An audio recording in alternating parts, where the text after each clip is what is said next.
So, okay, good morning, everyone, once again, and welcome for today's section, another very long day.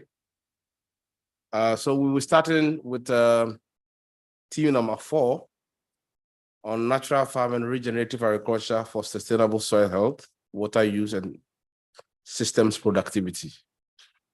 So this will have 3 speakers. All 3 of them are actually virtual. They could not be here for different reasons. The session will be chaired by Dr. J.C. Katial, former Vice Chancellor, CCS HAU, and will be co-chaired by Dr. Abid K.R. Dutta, Associate Professor, Ramakrishna Mission, Vivekananda Educational and Research Institute. You may request them to sit there. Yeah. So can I please request the chair and the co-chair to sit no, there, please.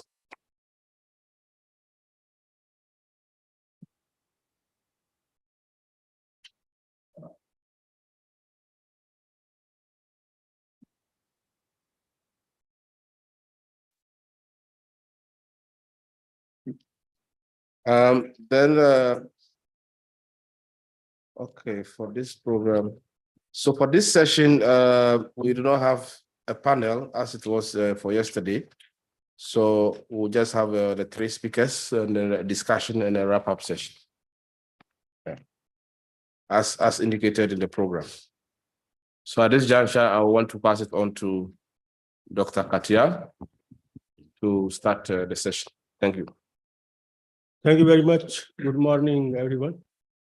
And this is a unique session that all the 3 speakers are speaking in virtual mode. And this creates some kind of limitations, actually. If the presentations are made in physical mode, they are much better. But anyway, this session is very important from the point that we are discussing 2 subjects which we did not discuss yesterday. One is water, other is linking livestock with the agriculture or crop systems. This is at least I am very much interested to listen to this linking livestock and crops. This is a particular reference to India, where the farms are small and how 2 can be accommodated, whether rotational grazing, regulated grazing, if these systems which are normally talked about, if they can work. So without wasting any time, I would invite Dr. Sharma, Dr. S.K. Sharma. He is the Director of Research at Maharana Pratap Agriculture University, Udaipur. Dr. Sharma, please, you have 15 minutes, Dr. Sharma. Yeah, very good morning, sir. Our respected Dr. J.C. Katial Saab and the co-chair and all the reporters and the dignitaries present during the session. It's my great opportunity to be sharing my experience and work during the session. I would request to organizers to please share the presentation.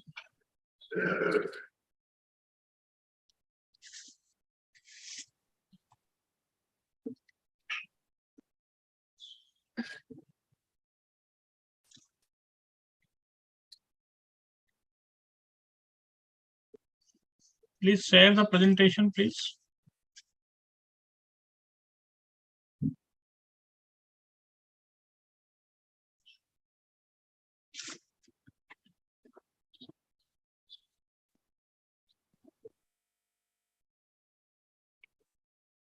Yeah, it's fine, sir. This is, I shall be talking about the best management practices with specific context of the southern Rajasthan and in general in Rajasthan, and discussing about the work done as well as the practices being followed by farmers regarding the regenerative agriculture in crop livestock systems. Next, please, sir. We all know that Rajasthan is very important state in the country with respect to the agriculture and the crop livestock system. It is the state which is having the second largest population of the livestock, and the agriculture is the common farming system is the crop livestock based farming systems. And I think the kind of the global gap is existing with regards to the ecosystem management. They are the macro views which has been pointed out by several international and global forums. But when we correlate all these kind of the changes which are happening at the international in terms of the macro phenomena, we are observing at our situation aspect at the southern Rajasthan in general. And because of some of the new specialized changes and the monocropping system, as well as the one-sided management of the resources, there has been the socio-ecological balance. It is being disintegrated, and the kind of the question which is being analyzed at the different forums at the state level, central level, and international level, the question of ecological economics and sustainability, which is almost very much dependent, specifically in southern Rajasthan, on the land and the ecological security. And I will come to the point that how it is important that land and ecological security is more important than what we call the specialized and focus-based monocropping. Next, please.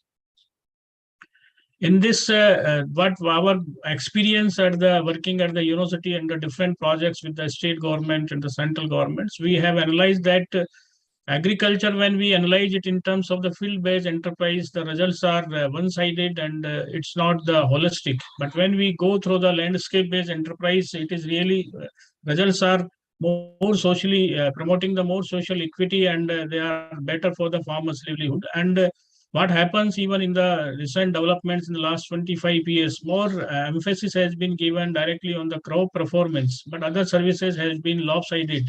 And because of that, because in southern Rajasthan, most of the farmers are dependent, more than 80% farmers are dependent on the ecosystem services and the common resources for their livelihood. And that's why now the time has come, and it has been realized by the state government also, that ecosystem disservice, it is not minor, it is a major issue nowadays. And that's why now the concept has come into the government policy also, that we have accepted that there is need of creation of the willingness to accept the ecosystem services value in our all works. And there are people now, they have started the work that they are willing to pay. And that's why with this respect, I have analyzed the kind of the crop livestock system in our region. Next, please.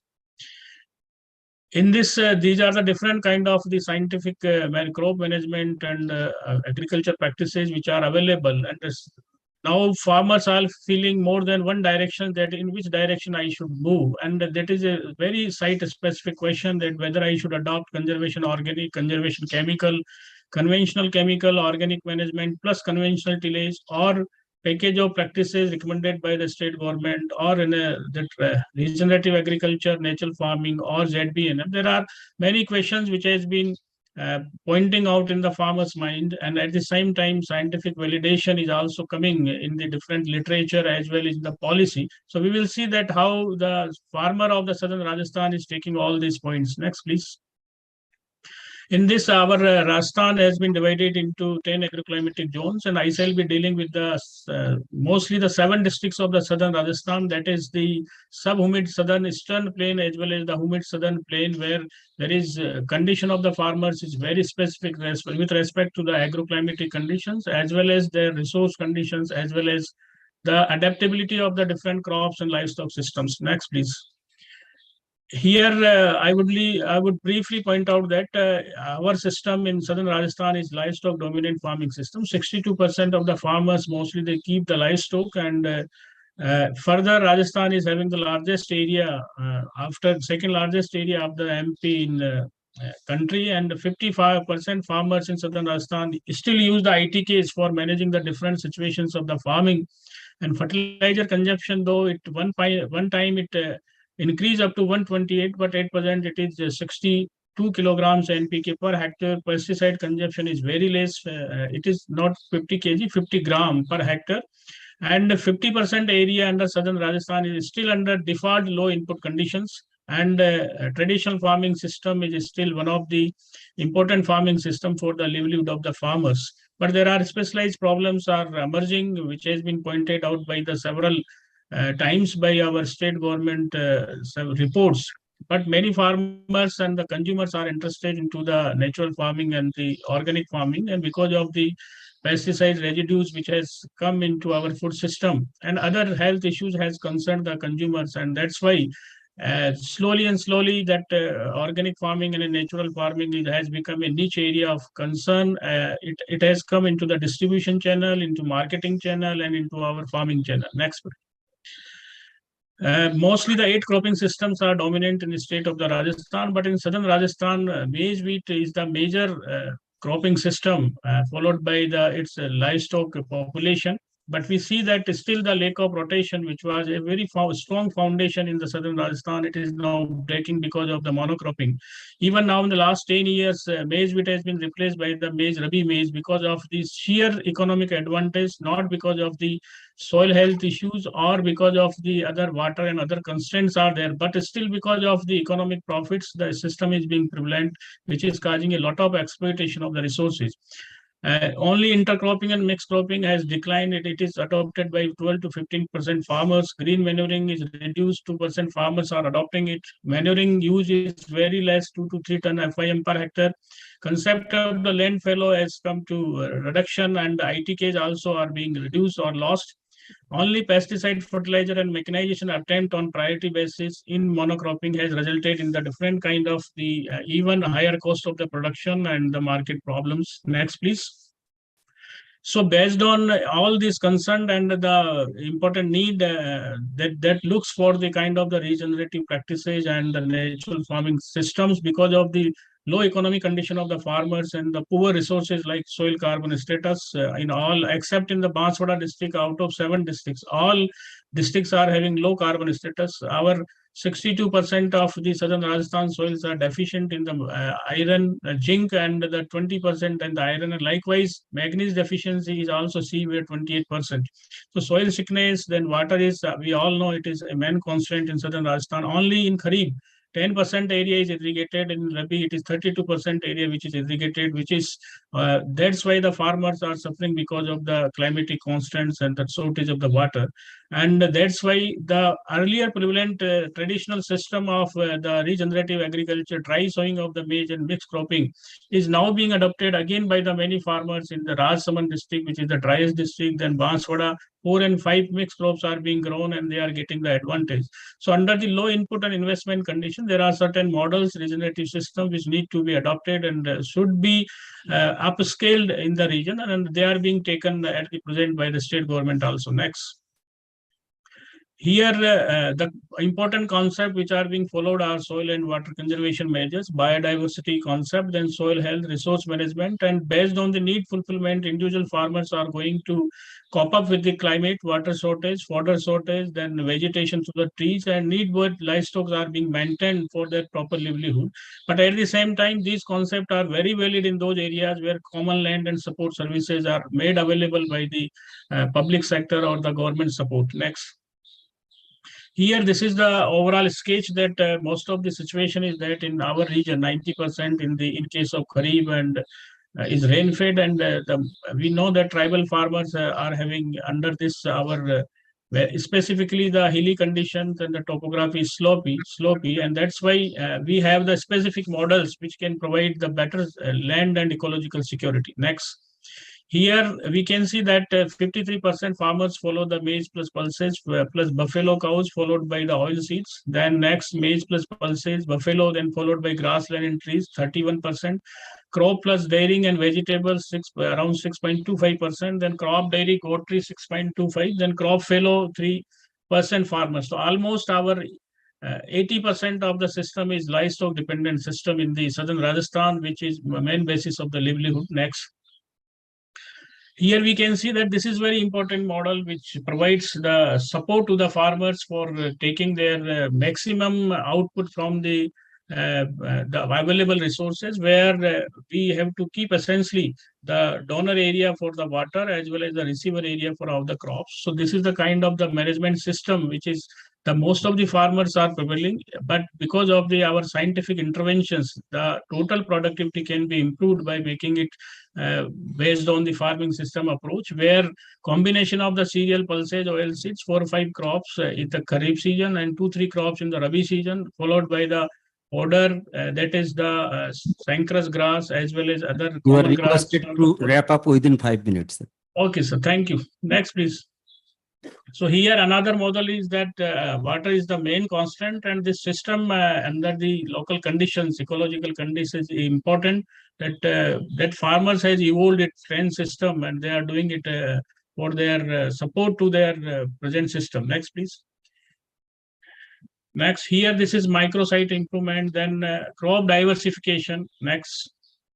Then this is the biodiverse farming system model, which is supporting a lot to this region. That initially it required the investment. Then traditional system is really when it is adopted by the farmers in the traditional system, but when it was supported by the trees, vegetation, grasses, pomegranate, lemon, then our traditional improved composting system, dugout ponds, and the crop breed and green manuring, definitely slowly and slowly after 6 to 7 years, the yield has increased, water table has increased, total system productivity has increased in the region. Next.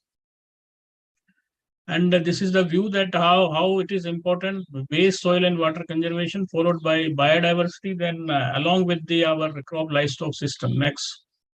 Next. These are the different views. This is a very important system for the individual need-based farmers, where micro farming systems are very important to support. And these are based on the local practices and the local resources available with the farmers. And next, please. Next, please. This is the overview by the different pictures. Next. Next. Next, this is again very important is that in our southern Rajasthan, if community support systems are available for the livestock through the improved grassland, then system is more improved and farmers' livelihood is more better because of the resource available with the individual farmer. They are having either less than 1 or 2 hectare land is there. So community improved grassland system should be supported by the public sector or the panchayat. Next. Next, these are the important practices which are adopted by the individual farmers. We can see that there are many farmers in this last 10 years. They are adopting the natural farming or regenerative practices where they are avoiding the chemicals and fertilizer. But through the biodiversity and indigenous use of the different practices, mulching, crop residue, jivamrita, bijamrita, intercropping, but every farmer is keeping 4 to 5 livestock. None farmer is there who is having less than 2 livestock animals with them. That's why they are able to manage all these things. Next, please. These are the stories from the different farmers who are adopting the regenerative practices, and they are the role model farmers in the region. Next, please. This is another farmer. Next.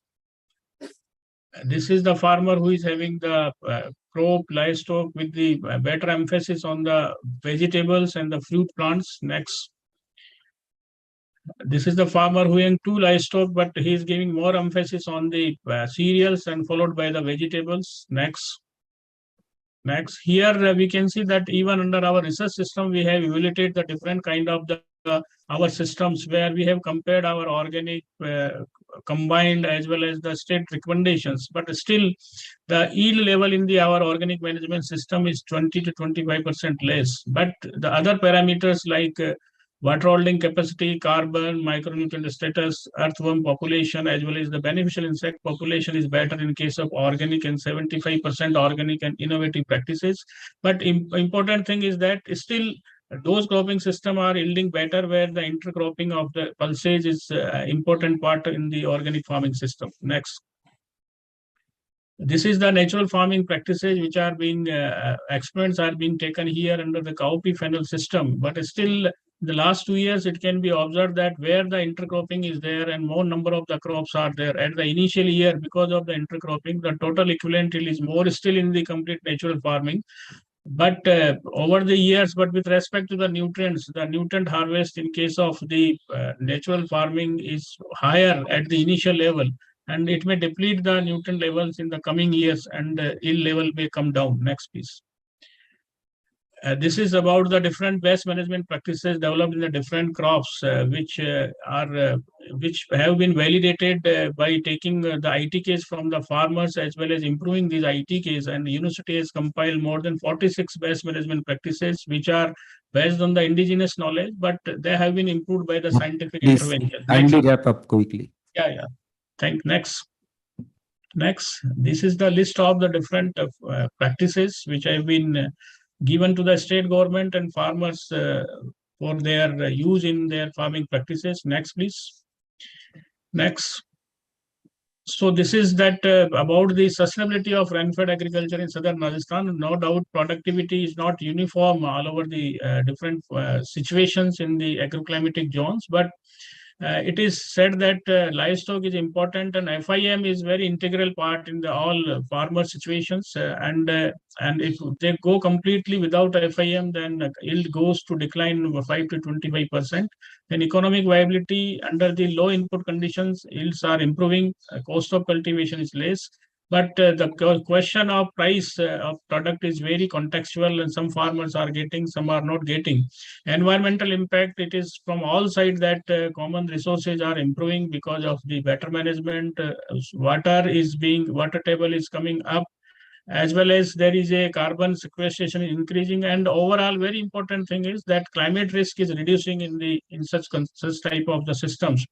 And biodiversification is very critical because it reduces the cost of the production and market risk also. And that's why in southern Rajasthan conditions, under low input conditions with low resources, it has helped to improve the income of the farmers. Next. Thank you, sir.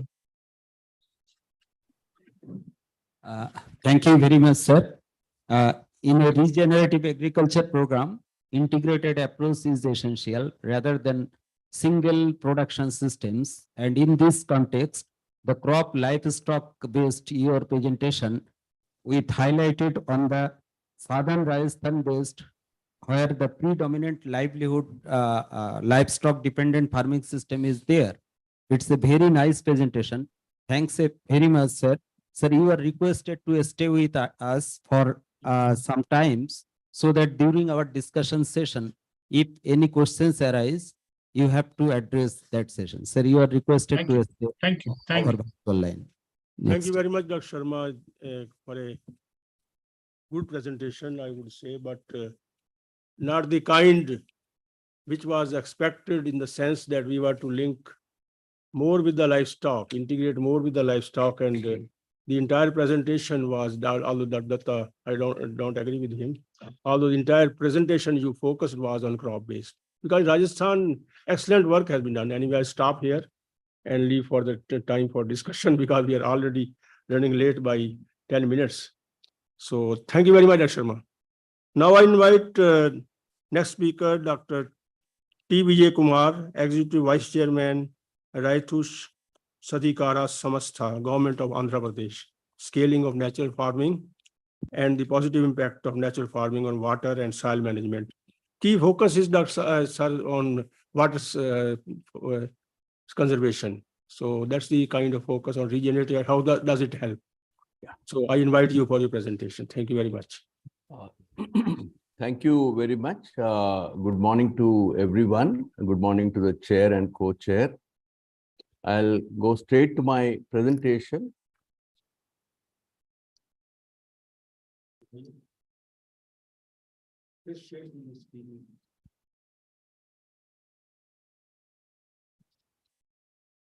Is this visible, please?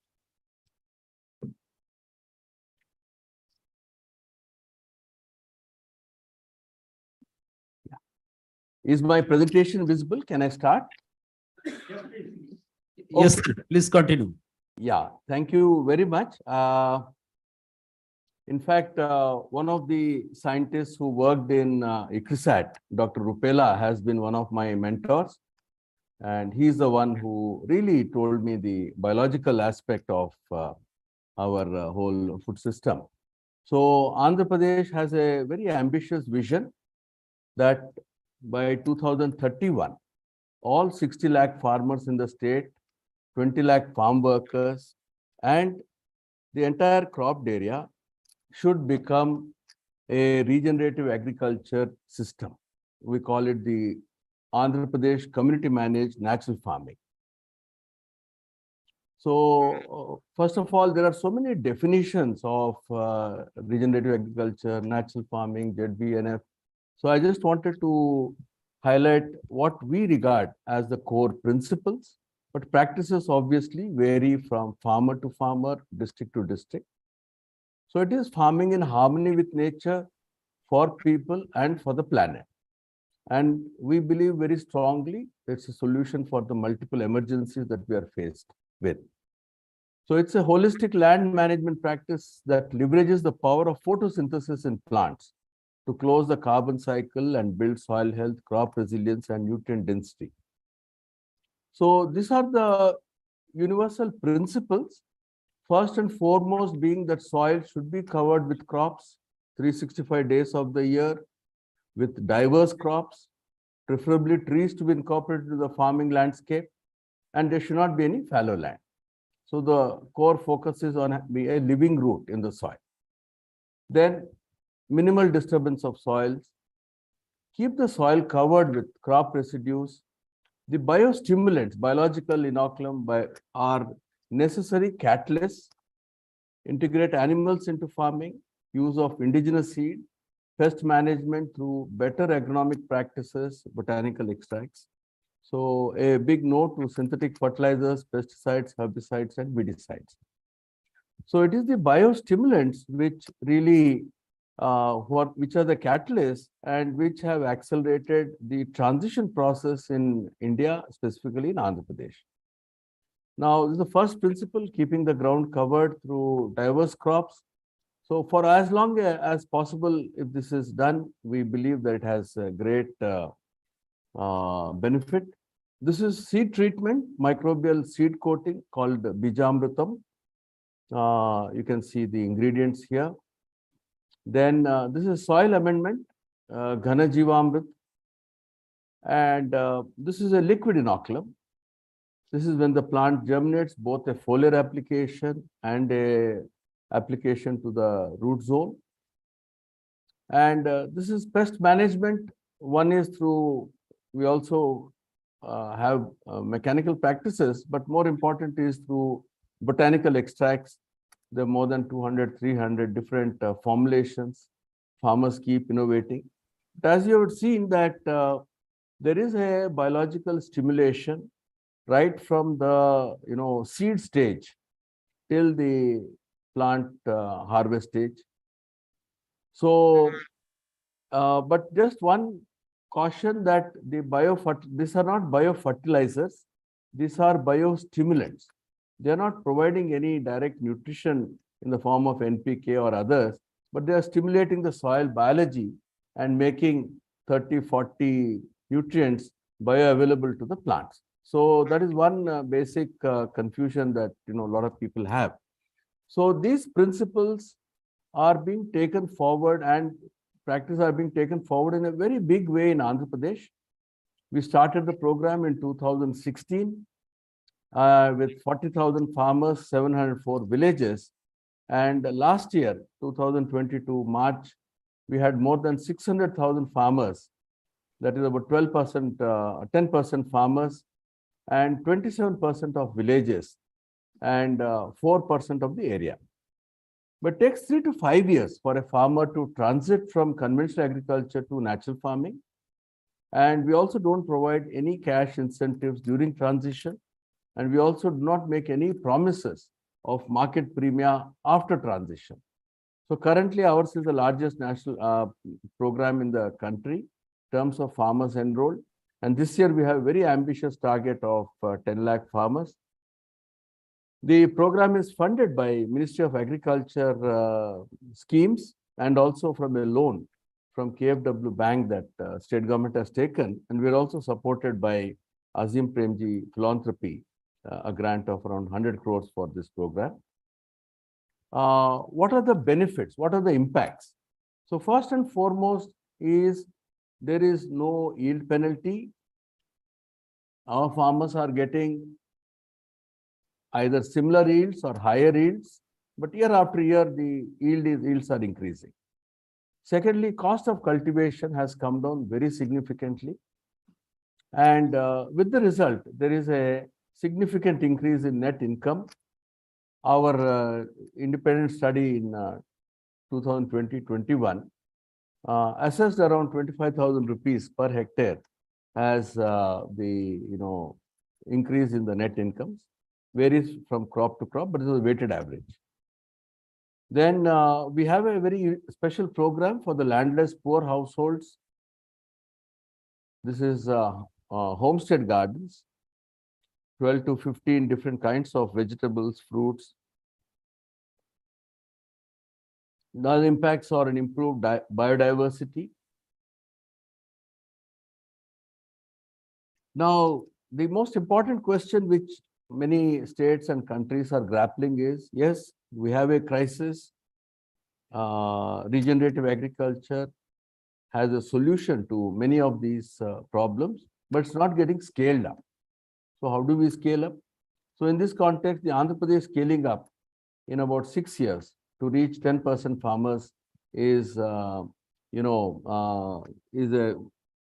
something seen as a very good practice.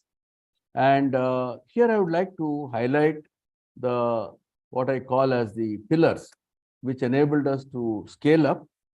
The first being government's role. So government of Andhra Pradesh has a separate department for natural farming within the overall agriculture department. I head the department for natural farming. I also head the implementation agency, the Raitu Sadhikara Samastha.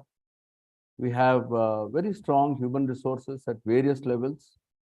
And the state government's unique village farmer service center, Raitu Bharosa Kendram, is the nucleus for our knowledge sharing, input sourcing, etc.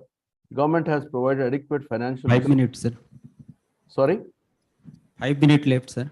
No, my time says 15 minutes, so I've just done 5 minutes. Please give me my allotted 15 minutes. Okay, So sir. this is the Raitu Okay, sir. Bharosa Kendram. I will give you 7 minutes more. Yeah, please give my allotted time. Okay, I'll try to finish it quickly.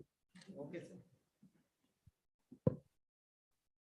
The women self-help groups are our biggest source of strength in taking this natural farming forward. And Andhra Pradesh, 90% of rural women are organized into self-help groups. So it is their leadership which is enabling this program to go forward. Essentially, farmers during transition, both men and women farmers require a lot of support. And that is the missing element in the current extension system. And women groups, women self-help groups, they provide that support, continuous support in knowledge sharing, input preparation, financing, planning the program. So this is one very unique factor at the grassroots level. The second unique factor is the role of farmer scientists. Expert farmers are the trainers and are also scientists.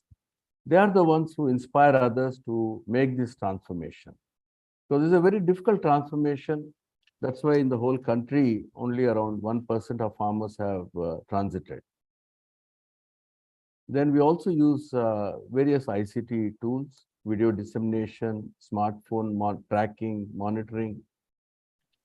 This is very important, that we believe that we need to stay for a long time in one village to make this transition happen. Because first year, 10 to 15% farmers may show interest, half of them will actually join. Second year, if this first batch is successful, then more farmers join. So depending on the agroecological situation, it may take even 5 years in tribal areas to 8 years in other areas. Similarly, there's a journey of a farmer from year 1 to year 5.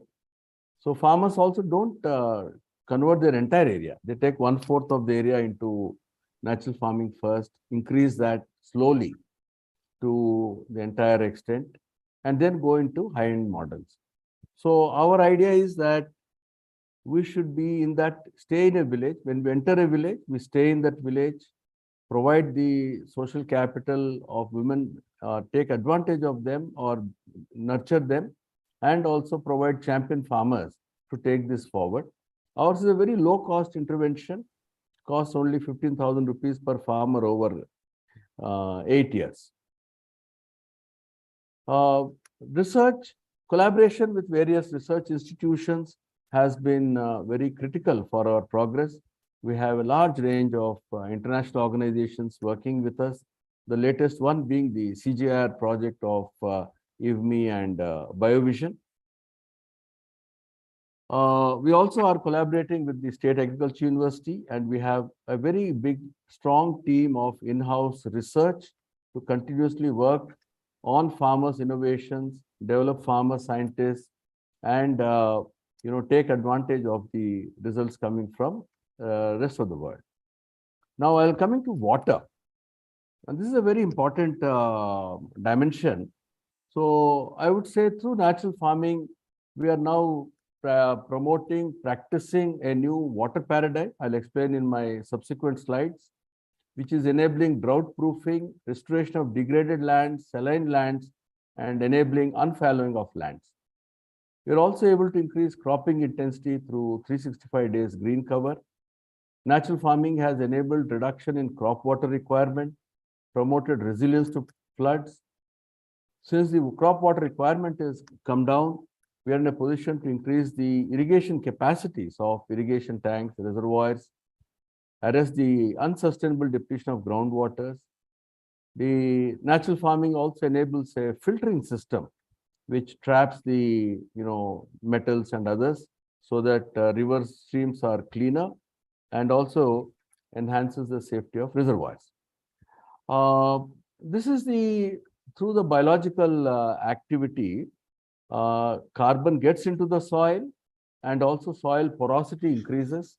So there are three implications for water. Water infiltration increases, water holding capacity increases, and the new water paradigm I'm talking about is water vapor harvested for irrigation. It's a global breakthrough. First time it's happening and deliberately being promoted. So I'll not go into this, but with the help of scientists in various countries, we are trying to figure out various sources of water below the ground and above the ground, which enable this phenomenon. So in a semi-arid area like Anantapuram, ICRISAT is very well aware of the Anantapuram. So we are able to enable farmers in rain-fed areas to take 3 crops. So we have one season, we are calling it pre-monsoon dry sowing, March to May, April to June. Then Kharif is June to September, October in some cases, and then Rabi. So I'll just give one example of a farmer or a farmer trainer. She has 1 acre. She's also a SHG member and a trader. So she has 1 acre of dry red soil, and this sowing she has done in April, dry sowing. And due to pre-monsoon showers, the germination happened on 13th April. She has sown 22 kinds of seeds, and she has used mulching material. And in hot summers, March, May, and January, she's also used water tankers, 2 to 5 mm of water. So this is the land preparation, mulching, seed pelleting. This is very critical because dry sowing requires seed pelleting and covering by the mulch. This is her field on May, 30th May.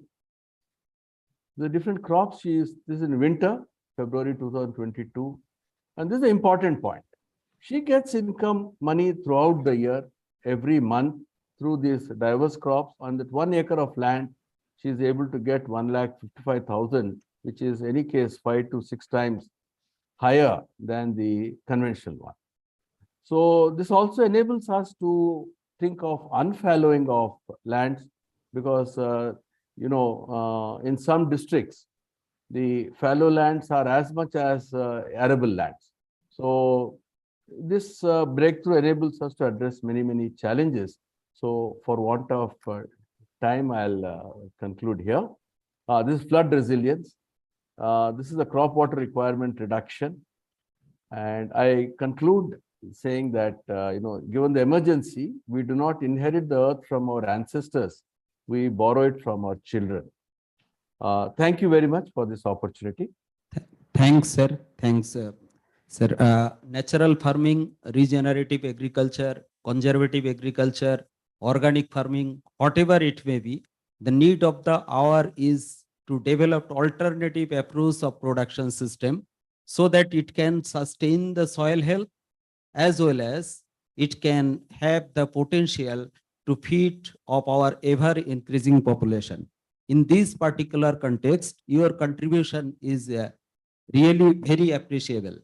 I appreciate your work, sir, and requesting you to stay with us virtual so that from our house, if any question arise, then you have to address that question. Without wastage of time, I will go for the next speaker. Sir, can you continue from that side? Yes, sir. Thank you very much, Dr. Vijay Kumar. Excellent presentation. Some linkages, yes.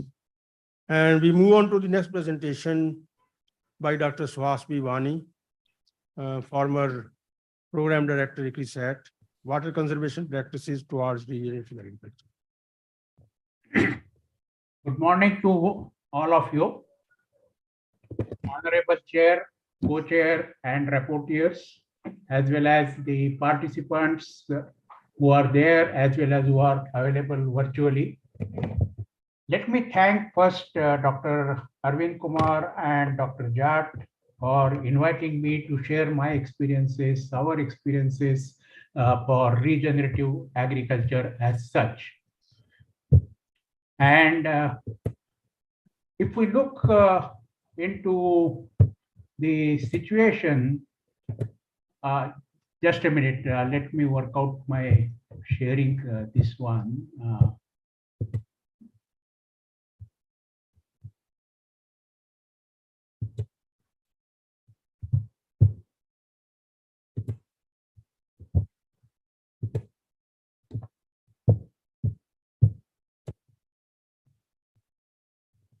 Okay, so I will be talking on regenerative agriculture in India, and for that we have definitely the need for sustainable soil and water management, which is must for the system as such. As you know from Dr. Katyal's presentation yesterday, the regenerative agriculture basically is a conservation and rehabilitation approach, is not specific practice itself, but the term started being used by the Rural University in 1980s, and the institute stopped using this term and sporadically appeared in 2005 and 8. Researchers at Wageningen University in Netherlands have produced a white paper on regenerative agriculture and reached to a conclusion that there is no consistent definition of what people referencing for regenerative agriculture. The most important principles are enhancing and improving soil health, optimization of resource management, alleviation of climate change, and improvement of water quality and availability. But suddenly in February 2021, the regenerative agriculture market gained traction after Joe Biden's Secretary of Agriculture, Mr. Tom Vilsack, made a reference to it during his Senate confirmation hearing as such.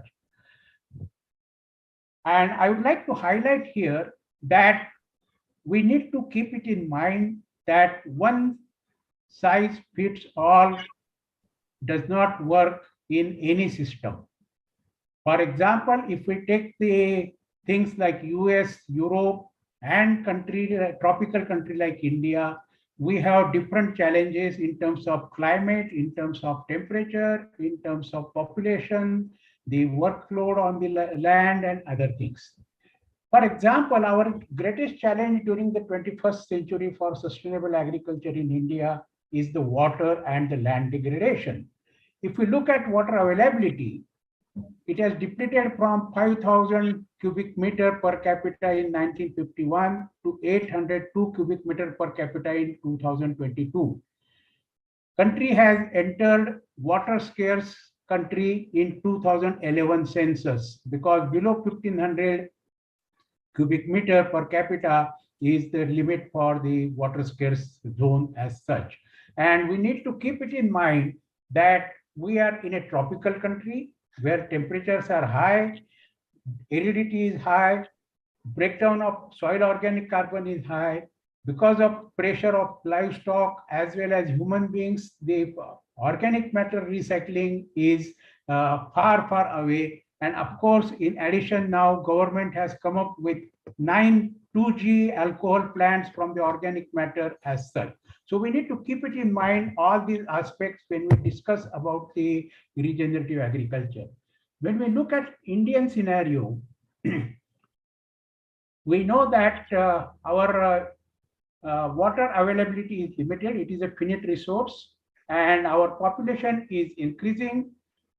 By new estimate, India will overtake China by 2023 instead of 2025. And that's the challenge which we have. Our per capita water availability will decrease further. At the same time, our incomes are increasing for the people. And as the incomes increase, the choices for food, from vegetarian food to non-vegetarian food or animal-based food, increases.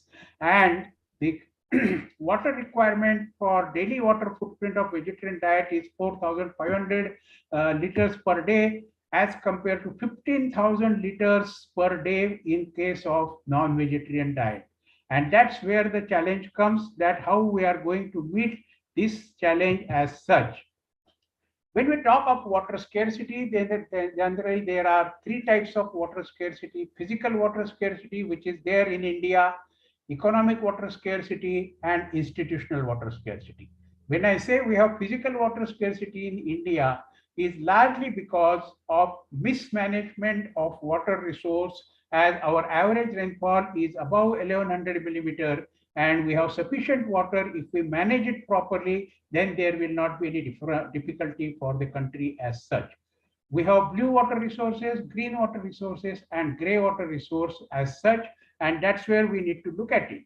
That the green water, which is 66% of the water which is used for crop production, is never addressed by most of the people as such, mainly the policymakers as well as by the farmers. And our emphasis always is on blue water resource.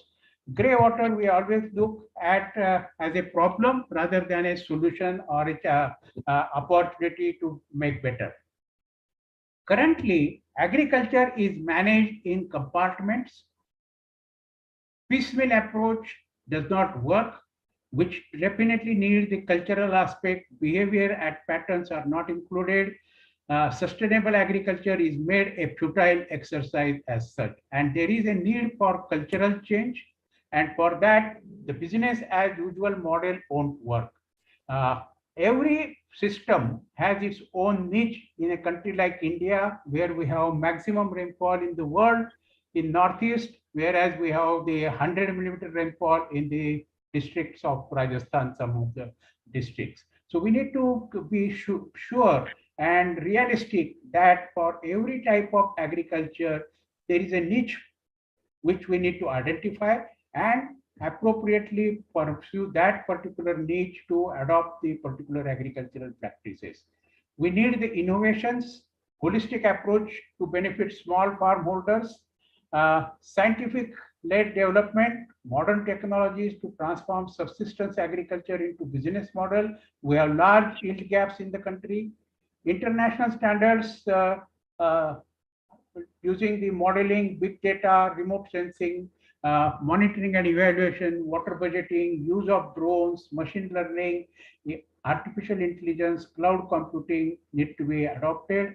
Scaling up is must, because most of the time the technologies are available with the researchers, but the adoption by the farmers is very, very low. We will come to that later. A new proposition of building ownership along the value chain is required.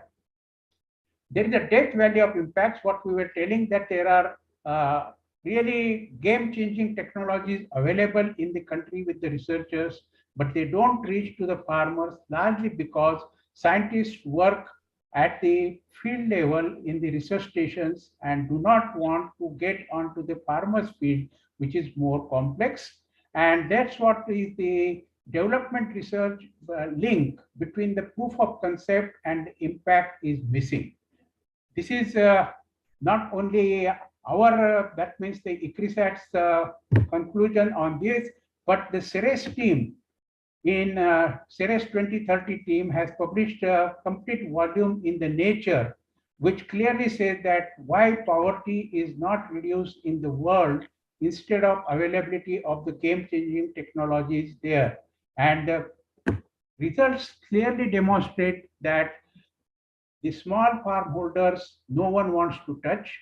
People want to have the good publications because, and that's what the CERES team has recommended in the Nature volume, that there is a need for change of mindset of all the actors, the research managers, the researchers, the publishers of the research papers, as well as the donor agencies, as well as the farmers as such, because no one wants to publish the paper when you have published, undertaken the research on the farmer's field. And that's where basically we need to look at how we are going to manage the water sustainably. Water management has to become everyone's business. Traditionally, in a country like India, water is something which is looked at as a freely given thing. And our proverbs also indicate that pani jaisa paisa baha rahe ho. That means you are spending your money like water. But now the time has come, you have to reverse it, saying that you are spending water like a money, and that is the situation. Which kindly conclude within 5 minutes, sir. Sure. Consumptive use of water is large, and food security is important and can be managed provided we change our mindset. And definitely the agroecological based approach for farming has to be adopted. Depending on the potential, we need to look at it. We need to start with in situ conservation of rainwater, so that 66% of water, that is green water, which is used, is appropriately enhance the water use efficiency for that. And then whatever is excess water after storing in the soil need to be harvested, which will help in recharging the groundwater. And water alone can't do it. Along with that, we need the soil health also. And of course, now Government of India's soil health card mission is doing little bit job, but lot of need to be done further. And improved soil health is basically through conserving the soil, diversifying the systems with legumes, organic matter, balanced nutrition, and of course, diversification of high value crops wherever we have water available, so that the farmers' incomes are increased. And if we look at wastewater, we have looked at green water, we have looked at blue water. Now let us look at wastewater, which is considered as a problem rather than an opportunity. And there are 80% of water in the villages get converted overnight into the gray water. And that gray water is directly used by the farmers, creating the human health problem as well as the soil pollution as such, and the other issues associated with the water. As long as investment in wastewater treatment lags far behind the population growth, large numbers of consumers eating raw produce will face heightened risk of the things as such. Safe water use of recycling the wastewater is must, and under Swachh Bharat mission, Government of India has put water plus the highest rating as per the definition cities must satisfy.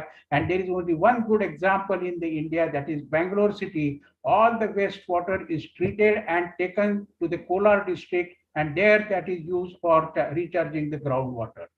And that's where basically we need to have the nature-based solutions for wastewater management in the rural areas. Of course, based on the project of India-EU, which was implemented by ICRISAT, DBT has brought in the policy that every village, they will be willing to construct the wetlands by providing the financial assistance, provided the village panchayat provides the land for that wetland as such. And that's where basically we need to look at it. Carbon sequestration is important, and that's where basically even the legumes like pigeon pea have shown that they have the same potential like forestry system, and other legumes maintain the carbon, whereas cereal system deplete the carbon. This is based on the long-term experiment conducted at ICRISAT. And if we have to look at this thing, farmer-centric, integrated, and inclusive market-oriented development, then we'll have to need lot of convergence of different schemes, different departments, at least for the data exchange, and that's where basically we need to look at that. So all organizations who are associated with the agriculture, research and development, we need to understand that we need to be a nodal organization rather than I will do everything. My organization is capable. That doesn't work. Link the stakeholders and create a new ecosystem. Build partnerships through consortium. Be a facilitator and provide the framework. Access and influence without ownership are important while maintaining quality. We need to ensure that our impact is at bottom of pyramid. That is the small farm holders igniting transformation. Who is important and what is important? Have unwavering faith that you can and will succeed in the end. Culture of discipline is required. Combined culture of discipline with an ethic with entrepreneurship create performance and tipping point and continued push, but not a planned restricting technology or killer. PM's clarion call is there for making India a developed country by 100th year of freedom, and that's where the Pancha Pran, that is the Pran, that is the 5 pledges have been given, and that's where basically we need to work on that sort of system to make the country self-sustaining through the sustainable development of agriculture, for which sustainable management of water is very, very critical. Thank you very much. Thank you, sir. Thank you very much for your nice presentation. Please stay with us. Sure, I am there. For the discussion session. Sir, please. Thank you very much, Dr. Vani, for an excellent presentation. Now it's time for discussion. We are already, time is up for us. So we may maximum take 10 minutes together, my comments and questions. The question may be raised to a particular person. First, let us start with the first gentleman who made presentation, Dr. Sharma. So any questions for Dr. Sharma? Dr. Sharma, you appear on the screen. Sir, yes, I am here, sir. Is he visible? Yeah, I am here, sir. Okay. Is there any question for Dr. Sharma? Oh, if none, I will make a comment, Dr. Sharma. There is excellent work done by Kazri and other institutions in the state of Rajasthan on linking crop with livestock. Actually, excellent work. You mostly confined yourself to crop agriculture.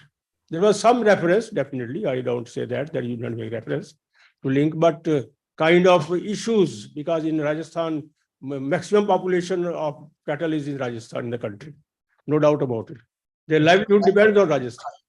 Linking land with cattle was very, very important issue. So I thought that you will take up that issue in a very explicit manner. But that was missing. That is the only observation I have. And I would suggest that maybe you can recharge yourself and see at the work which was done by Kazri. Kazri has done excellent. You need to make mention of the plant, a tree like Khejri, Prosperous cinerea, an excellent plant which links everything with the livestock. I think we forgot about it, but that's the only observation. Excellent. Thank you very much. I appreciate your Thank you, sir. I just have a few words, sir. But I just focused in on the southern Rajasthan part, sir. The context is specific. Otherwise, it's a good work as told by your good self. Thank you, sir. I will take care. Okay, thanks. Now the next speaker was Dr. Vijay Kumar. So any questions for Dr. Vijay Kumar? Thank you, Dr. Sharma. Dr. Vijay Kumar, please. Yes, please. Go ahead. I am available. Sir, very good morning. I am Dr. Ravi Shankar. Hello. Yes, sir. Yeah. Thank you very much for updating us on the progress of natural farming in Andhra Pradesh. And we also visited Anandpur and we have seen all these impacts. But my question here is, sir, you are implementing the natural farming from 2016-17. And by, I think, 2021, you have reached to 2.2 lakh hectare and 2021 to 21-22, 2.9 lakh hectares. But in spite of this significant progress and significant area brought under the natural farming, the consumption of the fertilizers as a state as a whole, also the pesticides, and also at the district level analysis, it indicates that there is a constant, also significant increase in the use of fertilizers over the years. For example, 2017-18, it was 204 kg per hectare, and it went up to 2021, it is up to 273 kg per hectare in terms of fertilizers. And in terms of pesticide also, it is quite a significant increase. But in 21-22, of course, there is a marginal reduction of 88% in the consumption.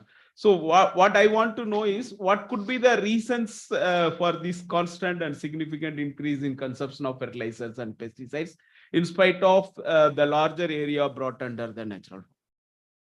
Thank you. Thank you very much, Dr. Ravi Shankar. But this question is not really relevant to my presentation.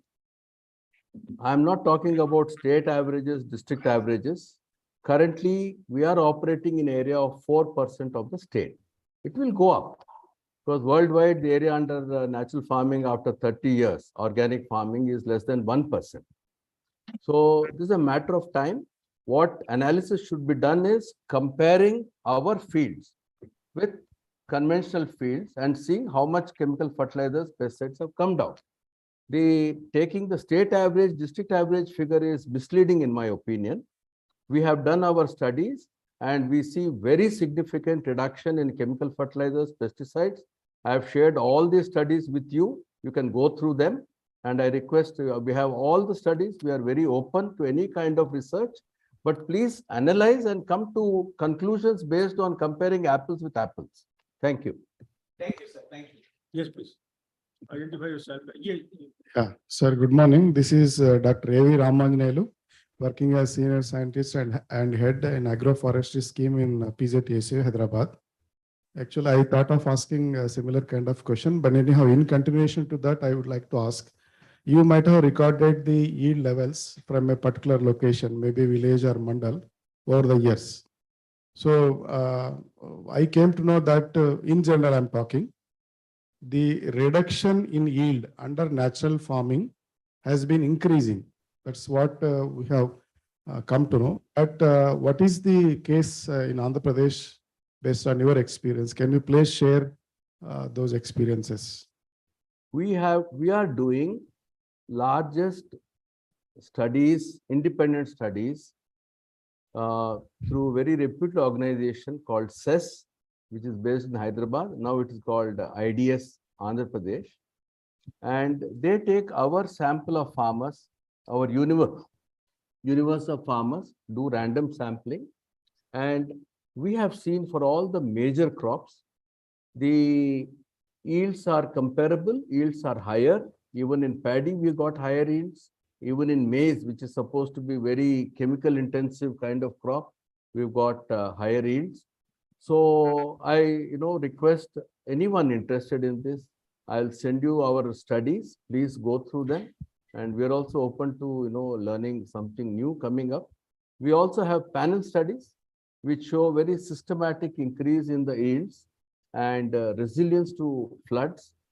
So please, we don't look at yields only. We also look at resilience because of the increasing extreme weather events. Whether it's droughts or floods, our crops are more resilient. So that conclusion is not true. If you can tell me which study you got it from, I'll be glad to see that. But I'll share my studies. You please go through them. And most important, all of you are most welcome to visit us. Okay, sir. In continuation to that, one more small question. You mentioned that in maize also you got very good result. Yes. I want to share my own experience in research farm. So I have worked on comparison of natural farming and other systems like inorganic, then INM, other systems in a comparative mode in our university for about 6 years. 3 years in one location, 3 years in another location. Continuously, in case of sweet corn especially, or even maize also, only half of the shank is filled with grains. but the rest of the shank is, it is very much vacant. So in that case, just I would like to know, means how you got that much very good yield, even though we could not get proper yield from sweet corn or maize under research farm itself, under natural farming, in comparison with INM or modern agriculture, whatever it may be. Frankly, I can't comment on that because I'm telling you from farmers' fields, which is the real test of technology. Okay. So it is also possible that the protocols that you are following and protocols of natural farming that we are following could be different. So I request you to come to West Godavari. You know, we can, you can, you know, will be very happy to collaborate with you to do some on-field, farmers' fields trials. Okay, sir, we'll talk together on phone again. Okay, thank you. Last question. Yeah, this is Shalendra Kumar from ICRISAT. Dr. Vijay Kumar, a great presentation and excellent work. And it's not from 2016, but I think as I know you are working from last 20 years. In SERP also, the principles were same. And you still said that still the only 4% area in Andhra Pradesh covered. So, and now the whole country is looking for this kind of strategy. Yeah. So what are the 2-3 major challenges which you already must be knowing why it is not really moving forward with your 20 years of experience with this? Thanks. I think first is the mindset of two kinds of people, the farmers and the policymakers. If I am not confident it's going to work, I'll do all kinds of things to show it doesn't work. If I'm sure it works, I will work in that direction, overcome hurdles. So over the last 20 years, I thank you for the reference. I was greatly influenced by Dr. Rupela from ICRISAT. He really gave me a lot of mentorship. And so therefore, right from beginning, our approach has been, to understand it from science, not only from India, but from other countries. So we know very well it works. And 86% of our farmers are small and marginal farmers. And all of you know how difficult it is to take technology there. But if the technology has reached them, so our extension system is different. Our extension system is not that there is an agriculture, officer or extension worker who has the knowledge. We go by practicing farmers. So farmer trainer, champion farmers. A farmer who is successful is the one who can communicate the technology. That is our core principle. Second is the mindset of farmers, because over the last 50 years, because of the fact that chemical fertilizers are being utilized, so it's gone into their second generation perhaps. So it takes time. So my request is, it's not a instant thing. It takes 3 to 5 years. We are seeing that. But after a tipping point is reached, after we reach 10%, 15% farmers, the rest of the process becomes faster, gets accelerated. So we have made some projections on how area increase will happen. And actually the pre-monsoon dry sowing breakthrough has been a game changer for us. And I think it's a game changer for the entire country. A lot of people from other states are coming to us. So technology breakthroughs in natural farming are important. Extension system is important. Hand-holding system.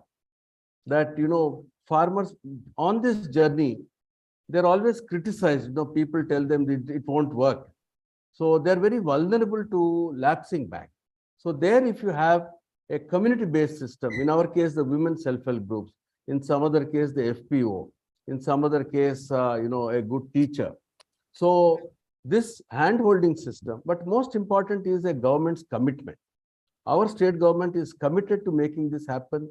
They have given me all the flexibility, all the resources required to make it happen. Only one is that it should go to all the villages, should go to all the farmers. So that the government system believing in it and acting on it is very important. Thank you very much, Dr. Vijay Kumar. Thank you. Let us move on to Dr. Vani. If there are any questions for Dr. S.P. Vani. I'm to close it. If no, I suppose there's no question. I will make just 3 points and close it. My first point is on Dr. Sharma. Dr. Sharma actually made an excellent presentation from his perspective. But I would suggest that one more thing, Dr. Sharma, that we should think of when resources are less, dependent population is more, that is livestock, because carrying capacity of the natural resources, Rajasthan is already transgressed quite a bit. So in these conditions, there was a recommendation at a time that we should create fodder banks. So we can link by producing fodder in different ways or getting fodder for other places. As far as Dr. Vijay Kumar is concerned, his convictions are fine. Let us see that how we can take it forward, although government support is available. And Dr. Vani, he made an excellent presentation, but only thing from my perspective which was missing was the land management practices. They are actually key for water conservation, rainwater conservation. That's my only observation on that. And thank you very much. I think you have any point? So please wrap up because Yes, I'm sir. sure you want. Time is not there, so. it's Thank you very better much. to wrap up. Okay, thank you very much, Dr. Datta. So from our side, the session is closed, Dr. Arvind Kumar and Dr. Victor.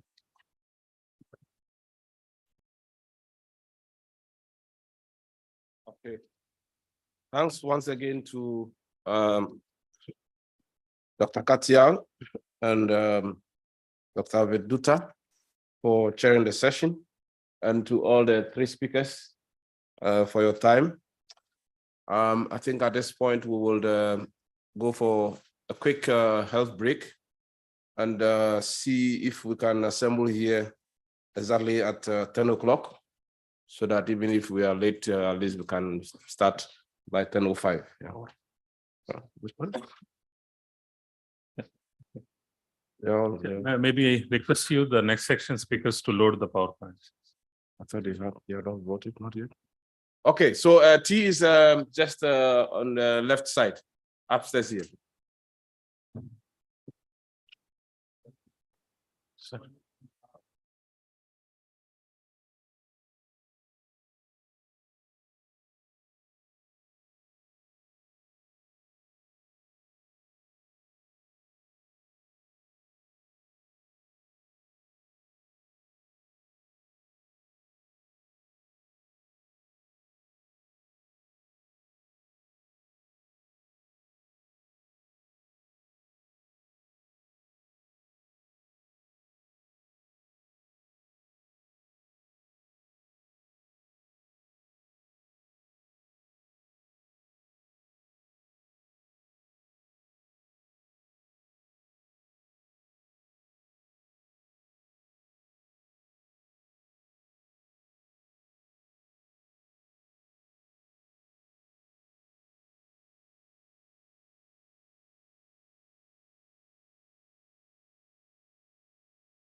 once again, and sorry for the rush, but as you all know, we are a bit behind schedule, but I'm sure we'll make it.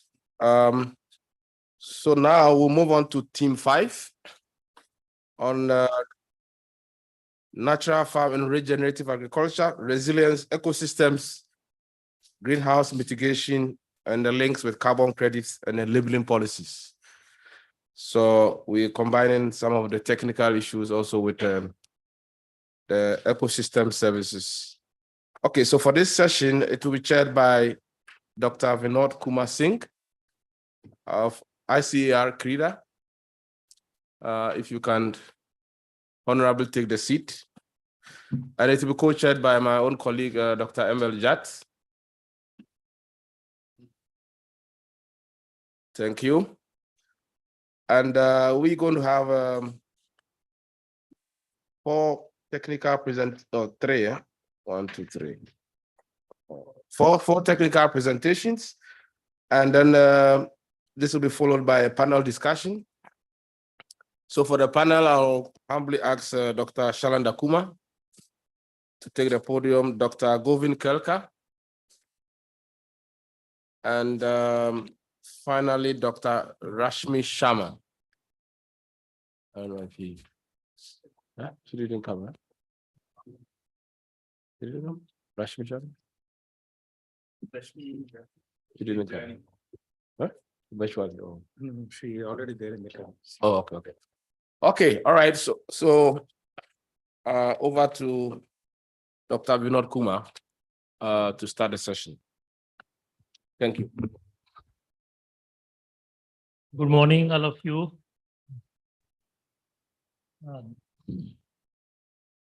Myself, Dr. B.K. Singh. Currently, I'm director to Central Research Institute for Dryland Agriculture, located in Hyderabad only. So I welcome all of you in this session. Friends, we have 4 presentations in this session and 1 panel discussion. There are panelists. I will take names or presentation. Dr. Dilip Swain here. Dr. Mr. Amit Khurana is here. He's online. Okay.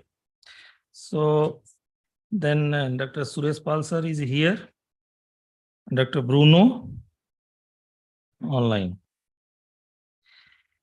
And panelist is Dr. Salen Kumar, Dr. Gobind Kelkar.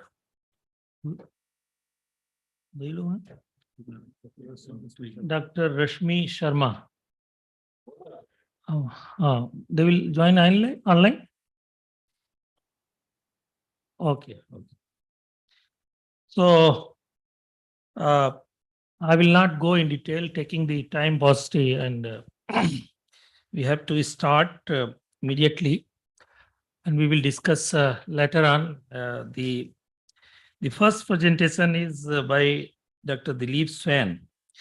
Is Professor, Department of Agriculture and Food Engineering, IIT Kharagpur. Dr. Swain is a known scientist in the field of agronomy, and he has vast experience on system modeling, farming system approach, and he will be presenting on the science evidence on resilience and GHG mitigation potential of regenerative agriculture. Dr. Swain, please. You have 20 minutes and we have to adhere the timings, please. Yeah. So good morning, all. So let me go presentation the science evidence on resilience and greenhouse gas mitigations potential for regenerative agriculture. So briefly, I'll talk my department, agricultural and food engineering is the only department in IT system, IIT Kharagpur. And fortunately, the professor of department, Professor V.K. Tiwari, the director of the IIT Kharagpur, the first any agricultural engineer becoming director of IT system. With this, my contents are for this food for human health, agriculture and environment, research facts on GHG emissions, sustainable input management, vertical farming, and research needs. So coming to sustainable development goal, the 17th sustainable development goal and the zero hunger, the goal 2. So food security, that's for all people at all times they have the physical and economic access to food. So for that, we have the 4 pillars. Food should be available through productions and trade, stability food supply to every corner of the world, and access. Every person should be economic well-being to buy the foods. And finally, the utilizations. Unless until the food is utilized by the human body, then it's not food security. The utilization indicates the balanced diet. We can't take only carbohydrate and proteins. We need minerals, we need vitamins to have a balanced diet. So according to UN, about 1 in 10 people worldwide are suffering from hunger. And around 381 million majority of world undernourished.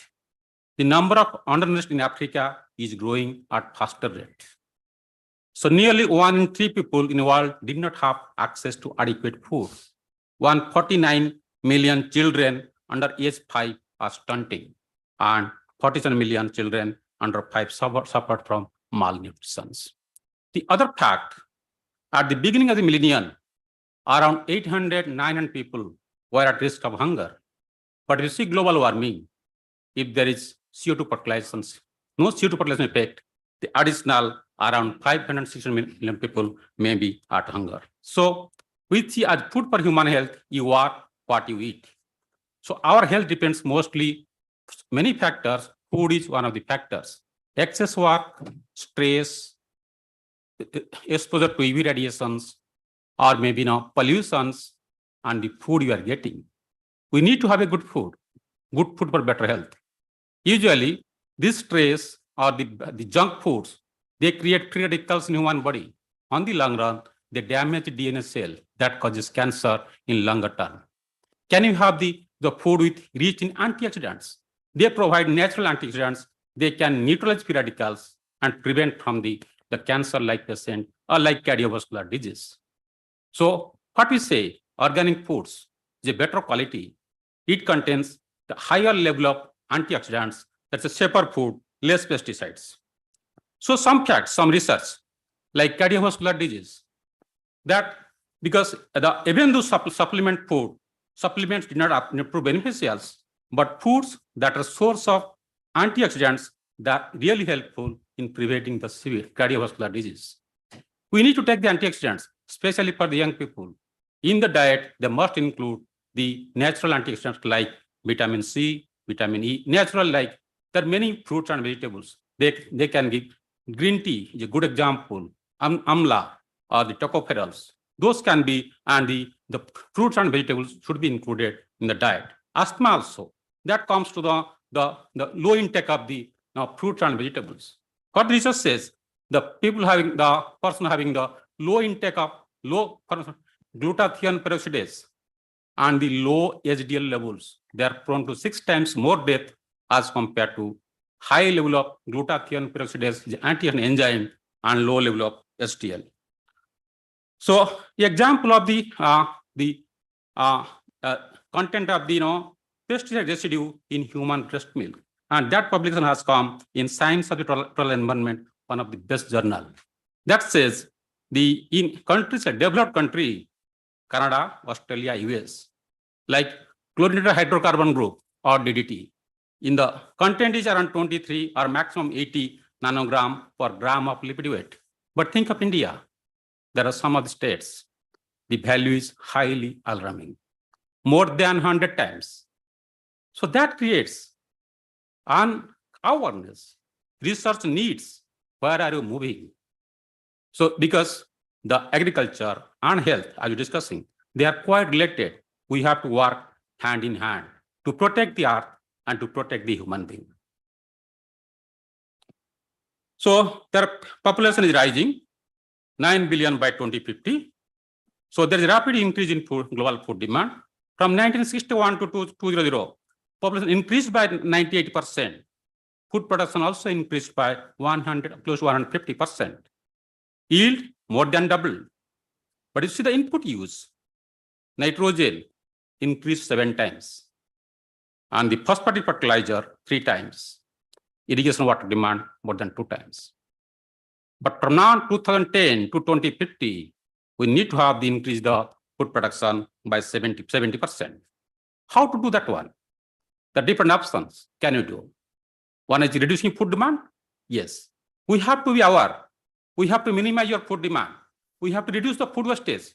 You can see the food wastage is very common in many occasions, many parties, even the halls. I am associated with the hall mess. Per day, at least 0.5 tons of the fresh foods are wasted per day. And imagine number of students. We have students capacity 10,000 plus. We are wasting around 0.5 tons of food. So this gives a huge challenge. Because food waste is a crime. There should be punishment. It should be stopped. Or the filling the production demand, that can be done. Land expansion is not possible. Whether you can go for the water resources and aquaculture, that can be done by modeling in high level precision input management and the use of AI/ML, precision agriculture. And the third one, can you minimize the loss current production due to climate change? We can have the varietal development through breeding technology. Can you have the variety as a drought tolerant or insect pest resistant? So if you come agriculture and environment, agriculture contributes for the especially methane emissions and nitrous oxide emissions, larger portion come from agriculture. So this was for South Asian countries from 1990 to 2010. See the jump in the methane emissions is around 20%. And jump in the nitrous oxide emissions is more than 50%. That's because the increasing use of the chemical fertilizer and nitrogen. So what we have to do? The sustainable development. We have the 5 indicators of sustainable agriculture: water, soil health, land conversion, pollution, and climate change. They are linked to agriculture. So we have to take care of all the indicators to remain sustainable and to provide the food that can meet the demand and with good quality.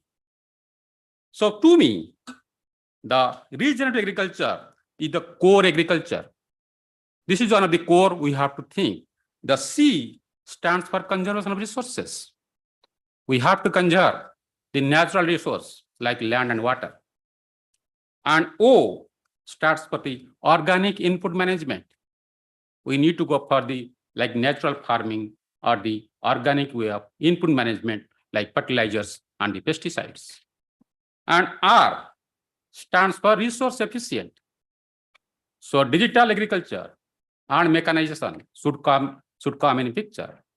To become more resourceful, we must go for mechanizations and use the AI/ML technique. And finally, the E, the low environmental impact or no impact.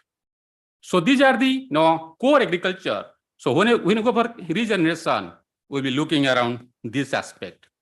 So from the research evidence, it says, okay, because conservation, the resources that can minimize emission of greenhouse gases, like the incorporation of the slurries can minimize around 10% N2 emissions, or the adjusting N fertilizers can minimize up to 50% of the N2 emissions, or the crop residue mulching around 50% mitigate the CO2 emissions, cover crops and rotation, so on. They can minimize the emission of greenhouse gases as per the research indicates.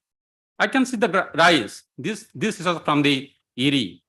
They have studied the two as a broadcasting of fertilizers or liquid fertilizers, fertilizer application technique, and the sowing technique, either the puddle transplanting or direct seeding. And other one, the water management, alternate wetting and drying, or the soil water potential based. From this information, it shows, okay, the methane emission maximum from the, of course, the puddle transplanting and from the alternate wetting drying with the broadcast. But the N2 emission maximum, that comes from the direct seeding, alternate wetting drying, but with the liquid fertilizer, not as a broadcasting granules. So if you go for the yield scale, in yield scale you can find the liquid fertilizer with the alternate wetting drying that gives maximum emission of the greenhouse gases. Whereas broadcast and soil water potential based irrigations that gives the minimum. So from our experience, we go for the drip irrigations in case of the rice. That we can decrease the water use by around 40% and nitrogen fertilizers by around 25%. Yield penalty maximum 10% with this. And of course, we have rice potato as a straw mulching. In rice mulch is used for the rice straw as a mulching in potato. In rice potato system, we have seen with irrigations up to 90% field capacity, or it can give the same yield as of the conventional while reducing the water requirement by 30 to 40% with mulching and drip irrigation. And mechanized SRI, I am skipping this one because we need, as you're talking SRI, it needs mechanizations. So mechanization at the seeding level. So we have developed some seeder. So we can make the seeders and you can provide the seedling that can feed the mechanical transplanter, which is an issue for the SRI. So that can work better. We can have the seeding for the SRI system that we have tried. So it's working. We are getting the seeds with the SRI seeders that can give the same closer nursery mat formation as compared to conventional. So this is work for the Nikrisat, one of my student research scholar, who is also here, Dr. Prasad. So he worked with Yasmi, Professor Bhavani. So in the broad bed furrow and flat bed, that gives the maximum water conservation and input use efficiency. So this is published in the Agronomy Journal of ESA in the cover page. And from the global warming potential of the organic farming. So different nutrient management, we have seen that with chemical fertilizer, that's the maximum emission of carbon dioxide. And with the integration, we can minimize the emission of CO2 and per kg productions in chemical fertilizer, close to 0.8 kg. And in case of the integration, it can be around 0.5 kg. And this is also work from my MTech students. He is also instantly here, Mr. Abhishek, who is working with Dr. Girish. So can we change the consumer diet, organic farming? And being a non-vegetarians, we are the more emitter than the vegetarians. With beef productions, around 10 kg emission of CO2. And with the poultry, 2 kg. With plant-based products, only 0.5 kg. Then you can go for digital agriculture. I'm skipping this one. For the green seeker, we can have the efficient nutrient management. And again, this one, can you have the machine like ATM in village levels to analyze your soil and give information to farmers? Farmers can insert the samples in the field, like in the village levels, and it can give information about using the spectral technique about the operations like fertilizers to be applied or the crops should be sown. That information can go to the farmer's mobile. These suggestions can be given. And the other one, zero emissions, integrated farming, that we can use the high value crops and can have a better remuneration. Vertical farming is one way for the climate change mitigations. Instead of having crops or the vegetables at the farm field, village, transporting to cities, can we have vertical farming close to a city to minimize the emission of greenhouse gases and provide the quality vegetables to the city people? Finally, the research focus for the regenerative agriculture. We have to go for the adaptations and mitigation as well. For adaptations, can we have the land weather, family-based crop planning? We must have. So this is location specific. The farmers, they need 5 tons of rice per annum. They should not grow 10 tons of rice or 20 tons of rice. They should grow rice as per their need. The rest land must be converted to other crops, crop diversification. That needs a family-based crop planning, then crop diversification and integrations through DSS, decision support system. Pest and disease warning model based upon the weather is essential to take care of the pest and disease. Aerobic rice production system is coming up, needs research, more and more research, then varietal development. Through mitigations, can you have the soil moisture-based irrigations, micro irrigations, automations, organic input management, residue recycling, compost enrichment, biofertilizers and the biopesticide, soil microbes, and finally mechanizations, constant tillage, residue management, seeder and fertilizer placement, AIML technique. With this, I thank you all. Thank you. Okay, thank you, Dr. Swan. Completing within time. We will have discussion later on at the end of all the presentation. So now I will request our next presenter, Mr. Amit Khurana. He is CSC New Delhi, and he will be presenting online. Is there? Okay. And he will be presenting on topic evidences on holistic benefit of organic and natural farming in India. Mr. Khurana, please. Thank you very much, Chair. So am I audible and visible? Yes, very good. Okay, so let me just share the screen.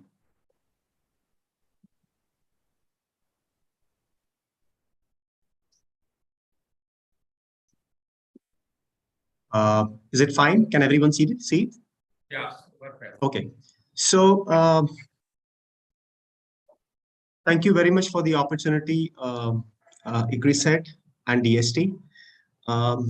I work on Sustainable Food Systems program at CSC, and I would be talking about one of our recent reports on evidence on holistic benefits of organic and natural farming in India. Now, before I actually move to that report, let me just quickly tell you this. Another report that we did in parallel was on state of biofertilizers and organic fertilizers in India. Apart from telling us about the status of the main issue, it clearly also reflected upon a lot of insights with reference to the soil health of our country. And therefore, it basically gave a good sense on why there is a need for regenerative agriculture. Now, this is what we found. This is certainly not our data. This is the analysis of the data of soil health cards in our country.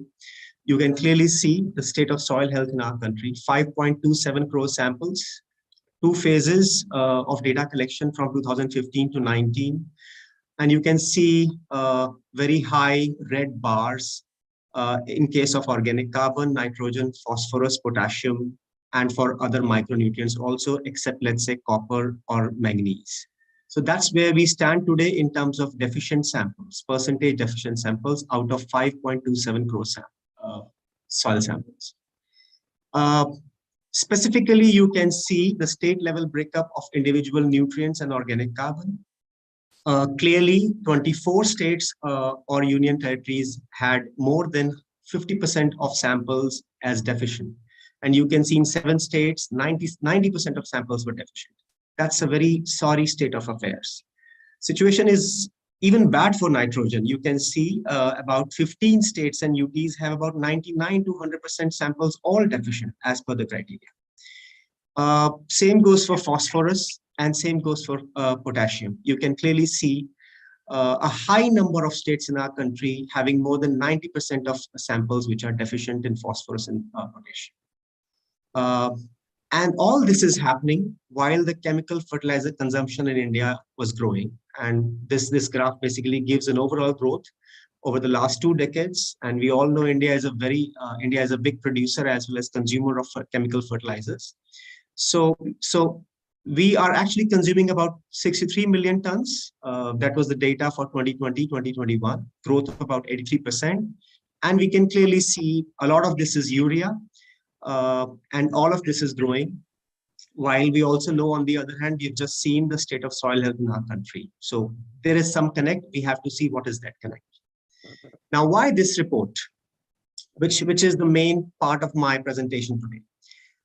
Clearly, we know agroecological movement started gaining momentum after the negative impacts of green revolution were realized. And we know that the first policy came on organic farming came into 2005.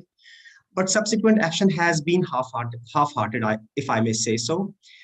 There's a scheme PKVY, but it has implementation challenges. States are taking action. Lots of states have policies, but clearly the action at the ground is suboptimal, barring few exceptions. And we now know that whatever this number is, if it is 2.7% or if it is growing every day as we speak, it is still under 5%. And a lot of these people are still, farmers are still under transition. So this basically explains, the half-hearted approach basically explains why we are still at a very nascent stage of where we want to go.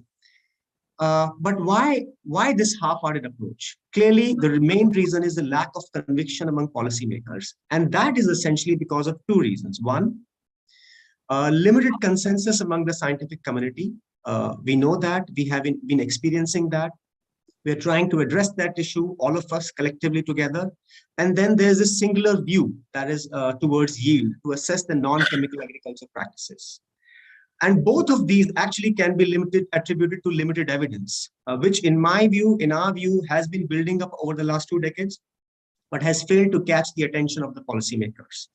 There's this recent shift we all know, and that's why we are talking about meeting today and talking about this issue, about the policymakers starting to talk about organic and non-chemical farming and natural farming. But the reality is, I mean, including the Prime Minister, but the reality is the budgetary allocations continue to speak differently. And the key issue, of course, there are several issues, but the key issue is how to ensure smooth and effective transition and provide market access. And both need plan, funds, and implementation systems. Now, let me just share some details of what did we find in our report. Now, this is what we did. We all know there's this All India Network project on organic farming. I'm sure over the last 2 days, you have heard about this from several esteemed speakers. This is conducted by IFSR, conducted by ICR through IIFSR Modipuram. It's about started in 2004-05 at 13 centers, 12 states, now ongoing at 20 centers in 16 states in 5 ecosystems. Overall results that we analyzed were for about 74 cropping systems at 19 centers between 2004 to 19. So 16 or 15-year-old data, that was the data that we analyzed. And you can see that three approaches and 6 methods are documented, and these are actually the annual reports of the network project. We actually analyzed their data and tried to create a meaning out of it, because then there was a very clear need that such extensive reports were actually not analyzed in totality at one level. And of course, that is one reason why they were not catching the attention that they deserved.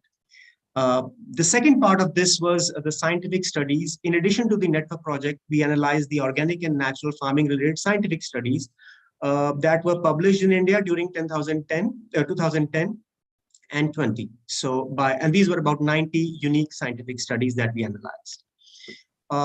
This was the location of these 20 centers. We all know pan India.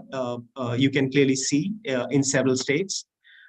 This is the kind of analysis we did. We did based on the mean values, the 5-year mean values, to basically understand how the organic approach or integrated approach is compared with the inorganic approach. We also did for the 6 methods that I just mentioned. Then, of course, try to understand where it is significantly higher. The mean value is significantly higher, and we took a percentage of greater than 20%. Then we did some analysis on actual values to know the highest values. We also did some long-term trends, but I'll not go into these much detail.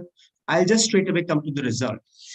So what was the evidence on crop yields? So there were about 31 crops across which were analyzed, 74 cropping systems at 19 centers, 3 seasons. And you can see the breakup: 10 vegetables, 5 oilseeds, 6 pulses, 5 spices, and 5 cereals. And most of what we consume is actually there. This is the result, a very quick summary. You can see in the first column, if you see, we are basically saying the food groups and the number of recorded results. You can see in the parentheses. In the second column, we are talking about instances where yields were highest in 3 different approaches. In the third column, we are saying percent times these cropping systems were higher, the mean yield of these cropping systems were higher vis-a-vis the inorganic approach. And in the fourth column, you can see where they were significantly higher. I'll not go into the 5th column. So you can clearly see in case of vegetables, oilseeds, you can see the green text. For example, in vegetables, in 48% of the cropping instances out of the 122 times these were grown, 48% of the cases these were highest when they were grown through the organic approach.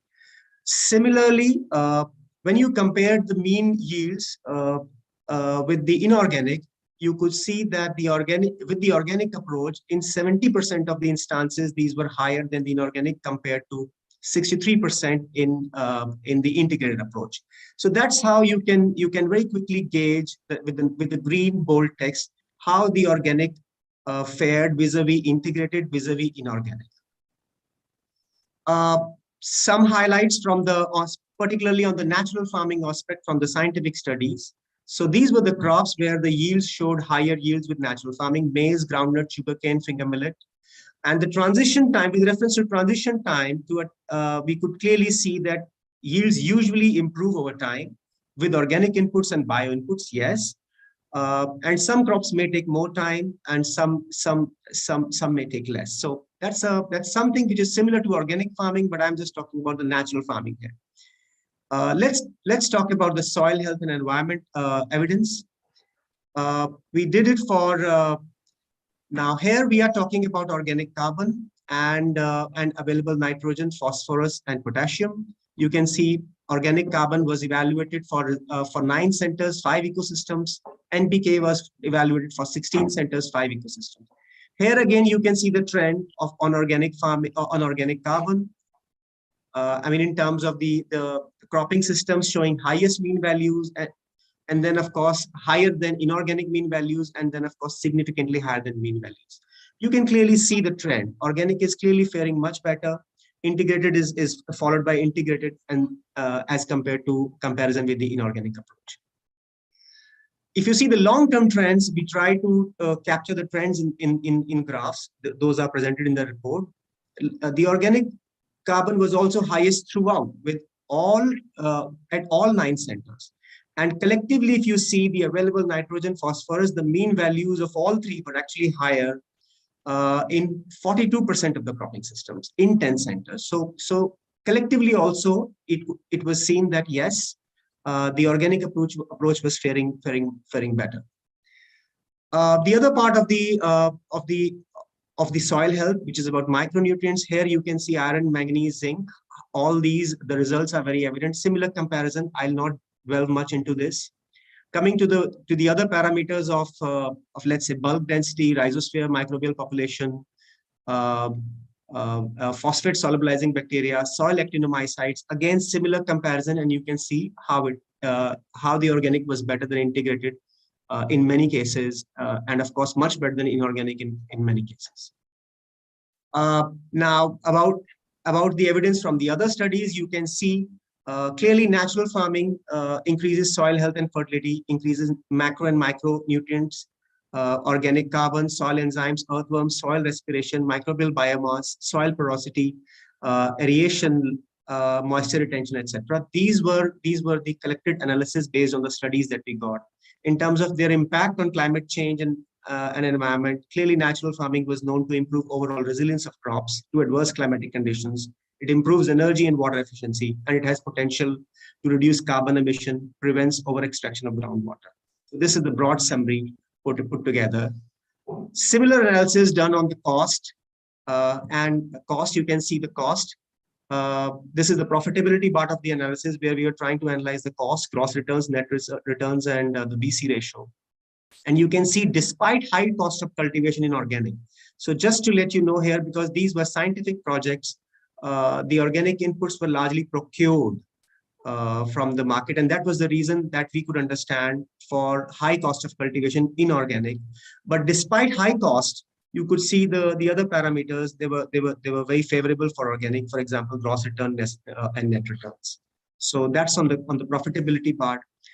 Analysis of the other studies, clearly natural farming minimized costs, helped fetch premium prices. There were studies which talked about higher income and profit than conventional farming. There were studies which talked about BC ratio being several times higher than chemical-based farming. There were studies which talked about that natural farming has potential to provide year-long sustained food production for consumption and sales. So all this is a summary of the studies that we analyzed. Now, what is the way ahead then? Clearly, what is critical is that the evidence consolidated as part of this report or otherwise by many scientific groups across the country is very well recognized and accepted by the larger scientific community, because that scientific community, which still is not very convinced, is a bigger portion, is a bigger chunk of the overall pie. Now, but it cannot happen unless the entire scientific community of our country, which can play a big role in spreading awareness and building capacity and influencing policymakers is convinced. The second important part is that it's the holistic evidence which is considered and not really the yield part of it. And holistic means the benefits around sustainability, the benefits around income, livelihood, etc. And of course, there's a need to develop a roadmap for a long-term agenda for the adoption of agroecological approaches or non-chemical approaches in different parts of the country. We're talking about a very specific focus on supporting farmers during the transition through technical as well as financial support. And that basically includes ensuring quality and cost-effective organic and bio inputs. We are talking about an ambitious, well-funded nationwide program, which also establishes a vibrant market. We're talking about promotion of organic and biofertilizers instead of chemical fertilizers, and which means that the necessary measures are there to actually make these available at low cost, which also means city compost and organic fertilizer and other locally produced organic inputs are promoted in a very structured way, keeping the quality controls in mind. We're also talking about agriculture extension system, which is to be enabled to lead and support the transition on the ground. And that is also linked to the larger scientific community being convinced about it. And there's a consensus around it. And that also means mainstreaming the organic and natural farming in agriculture, education, and research system. Some of that has started to happen now.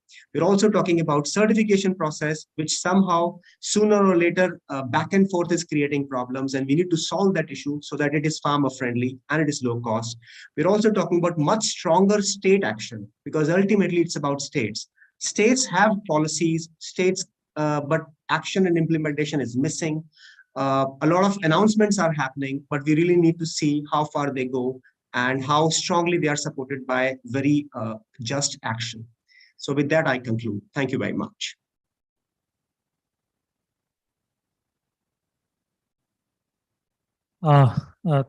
Thank you, Dr. Mr. Khurana. You presented very well and it was in time. And very well covered all the aspects and the different approaches and different kind of network program being instituted in the country. So thank you again. Now I will request next presenter. Dr. Ms. Khurana, please be online. Your discussion will be later. Sure. Okay. So now we will move for our next presentation. Dr. Suresh Pal ji is Dr. Suresh Pal is was ex-director to ICR and CAP, and he will be presenting ecosystem services for regenerative agriculture. Please, sir. Thank you, Mr. Chair, colleagues and friends. Really a pleasure to speak on ecosystem services at this seminar, which is very important. And in fact, these issues, they are getting increasing attention from everyone, researchers, from the government, as well as from the policymakers. So only thing is we need to provide the more and more evidence so that the suitable action can be taken. So focus of my presentation is ecosystem services. They are important not only for regenerative agriculture, but for all sustainable development. These services very important and we need to focus on that. So basic thing is it starts that it's basically recognizing that every speaker, I think I've emphasized that there is a greater interaction between the living, non-living, and the environment. So basically focuses on these three things that we have to see in totality as a system, this interaction, and then see what kind of services these ecosystems provide. These services broadly, they could be goods, for food, fuel, fodder, all those kind of things. Then services, broadly we can call them ecosystem function or ecological function. And third is related to attributes. That is, it improves the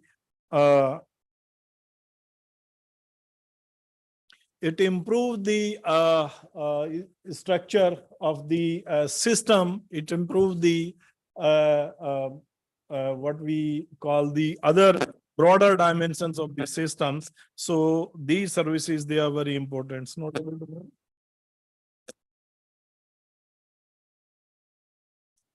Okay. In the context of agriculture, we can see broadly, four broad categories they are classified. One is the provisioning, basically. We have been all discussing all these things. Food, fiber, fuel, and production, all production related activities, basically generating the income of the individuals and the farmers.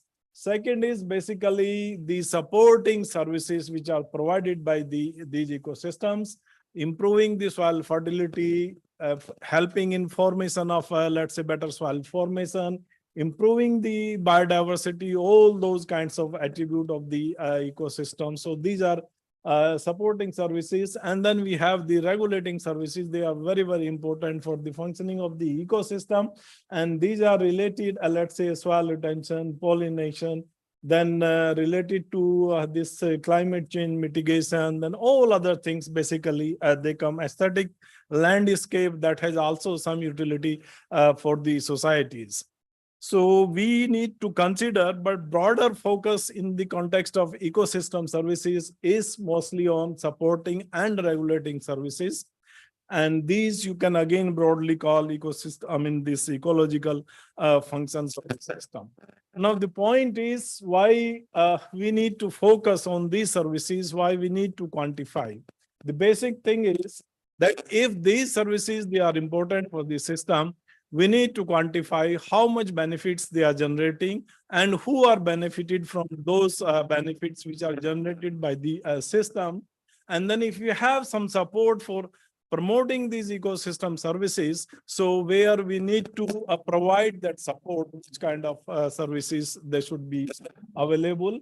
And then in a larger development context, if somebody is basically generating these ecosystem services, so these are the social benefit, overall benefits, basically, and therefore the person or the group of or the communities or societies who are actually generating these services, they should be benefited, they should be paid for those ecosystem services.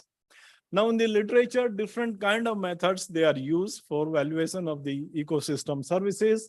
First is market-based. Basically, you can basically evaluate the value of the ecosystem service, mostly for the provisioning services. You can assess how much, let's say, food grain is produced, how much fish is produced, how much, let's say, other goods they are produced. Second is basically indirect market valuation. So there is no direct market for that, but indirectly these are related with the attributes of commodities, basically. So there we use different kind of indirect methods. We use the avoided cost.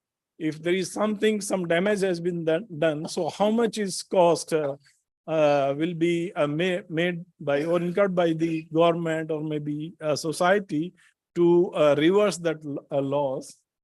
Replacement cost if you want to replace some services.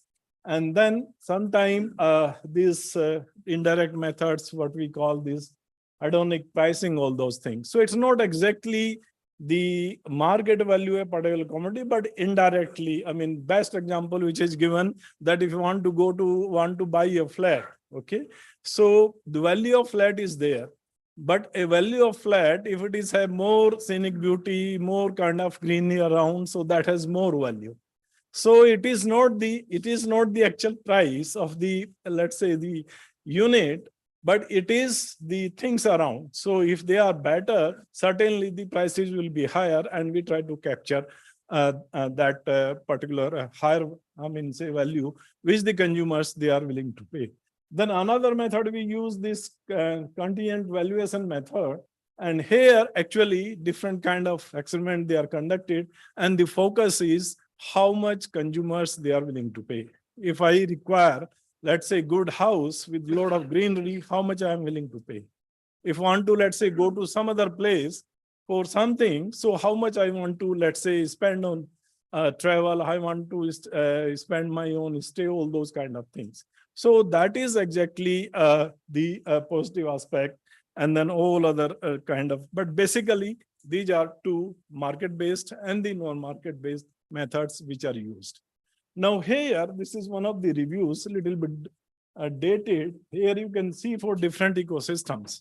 You can see all the services, provisioning, regulating, supporting, cultural, and total economy. For two ecosystems, coastal and wetlands, you can see here the value of regulating and supporting services is much higher than the provisioning service. That is economic value. So therefore, these services for some of the ecosystem, they are extremely, I would say, the valuable, and therefore we need to pay attention for that. Third is basically these forest and grasslands. There also you can see value of these ecosystem services is very high. So we are not paying adequate attention to these services. And if you are able to capture the value they are generating, they are enormous. And the provisioning services, they are dependent on these ecological services. Now, if you look at it, these different kind of ecosystems which have been studied. So these are mostly studied in the context of wetlands, particularly those who are coming from the coastal areas. So they are under encroachment, they are under degradation, and a lot of problems we are facing. We have seen now recently in Bangalore, we have seen in Chennai, all kinds of things, those problems. So they are studied mostly in the context of, let's say, wetlands, and a lot of studies they have done. Yeah. Forest, I will give some example how they are useful. But in agriculture also, we have tried to estimate. I will present the estimates for the agro ecosystems, how much the ecosystem services they are generating, and they are very, very important. So I'll focus more on these two things. Now, I would like to say the aspect of ecosystem services is that these are generated, we take example of forest. And these services are not only available to local people, biodiversity, wood production, wild food, this production, all kinds of the forest product they have. But for local and national kind of coverage is also there. Water is flowing, let's say, from Himalayas to entire, let's say, the whole Indo-Gangetic plains, something like that. So then we have global kind of what we have been discussing, everybody basically. This is the carbon emission. If you are able to have carbon sequestration, so that is global. So these services from local, regional, national, and global. So here in these kind of services, in the development context, the challenge is how you relate these services who are generating, who are benefited, and how they can come together. Do we have some kind of institutional mechanism to move further? In the context of agriculture, we have tried to estimate, my colleagues basically, carbon sequestration, because that is the point analyzed by most of these speakers here, that it is one of the, I would say, the important ecosystem surveys putting carbon in the soil. So here, this is based on meta-analysis. I think 200 plus studies. I do not remember the exact number. And these are done in entire South Asia. ML, you may be aware in most of these studies. And under different these cropping systems, rice, wheat, this maize, wheat, and legume-based systems. So try to see how much is the improvement in the, let's say, how much is carbon sequestered in soil if we are following under different soil types, different cropping systems, and different climate. The results are quite interesting that we have improvement. If we follow conservation agriculture, so there is improvement in the soil sequestration, but the results are much better if it's not one, they are used in combination. Say, for example, no-tillage, crop rotation, mulching, soil cover, crop residue. So if these three practices, they are taken together, there is significant improvement in the carbon sequestration. That is quite high. That is another important thing. Then another important, what we can just see, these benefits are not there in all the cropping system, in all the regions, in all the, let's say, the environment. The carbon sequestration is much better if we include legumes, clay-rich soils there, wet conditions, irrigation, and presence of soil cover. So we have further a slide also. So it's not everywhere in all the ecologies, the carbon sequestration is high. It is in certain practices, certain conditions, certain environment, and these are the cropping system environment we need to focus if we want to have higher carbon sequestration in agriculture. Now here, this is another, meta-analysis actually done. Dr. Vani, if he's here, may be aware about this database. This is database, again, our institute generated long back, related to watershed developments. Again, 200 plus studies. And here, earlier we examined basically the economic benefits from watershed development. But we again look at this data available for soil retention, how much soil loss is able to reduce, carbon sequestration, and water augmentation. Now here, you can have median value, 7.65 ton per hectare per year soil retention. Maybe Dr. Katyal sir, you can further guide us how to improve these numbers. Then carbon sequestration, 181 is the median value. Kg per hectare per year, but it goes up to 722 kg per hectare per year. Water augmentation. We have further distribution here. This around, let's say, the 65, they have this reduction in, let's say, soil loss, 5 to up to 10 tons. And this watershed, they have this carbon sequestration, mostly 82% of the watershed, it is up to 400 kg per hectare per year. So this way, we have not focused in because the most of the watersheds, they emphasize on water harvesting, use of water, and then increasing the productivity. But we can have a lot of these benefits, and we need to quantify these benefits for the farmer as well as for the society as a whole. We also try to look at these benefits by different agroecology, different these agroeco regions of the country. Western Himalayan, Gujarat Plain, Southern Zone, Central Western Plateau Zone, Eastern Plateauan Zone. Here we can see in the drier region, it's quite a known fact, the carbon sequestration is comparatively lower. It is high when we have more, let's say, this Eastern Plateau, and then this is Central and Western Plateau, maybe little what the condition which we discussed earlier. So this is influenced by cropping system practices plus the conditions we have there. So they are basically influencing this. And we try to evaluate the values of these all this control of soil loss, nutrient, how much we are able to save, then carbon sequestration, and then total value, I think it is coming close to, I think 74,000 per hectare. It's not a small value. In fact, if you compare with the net returns which are generated by both the crop seasons, Kharif and Rabi, still we don't have that much high level of net returns. So therefore, if we have a provision of these kind of, let's say, the ecosystem services and incentivizing the generators of these ecosystem services, income, those who are generating mostly farmers, so they can be benefited a lot. So these are some examples, some quick estimates, which can be used to support this kind of, let's say, the efforts or how we can improve further these ecosystem services.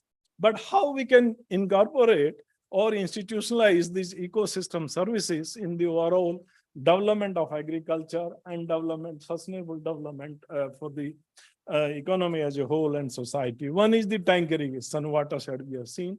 So what we have discussed, so those kind of services we can generate. Forestation is another. Basically, in some of the countries, they have these forests, they are being certified, and how much carbon they are able to put in soil. So the farmers are paid for that. So it is happening. Maybe sometime it will be happening in India. Combating desertification. This is another important development function. Important ecosystem services.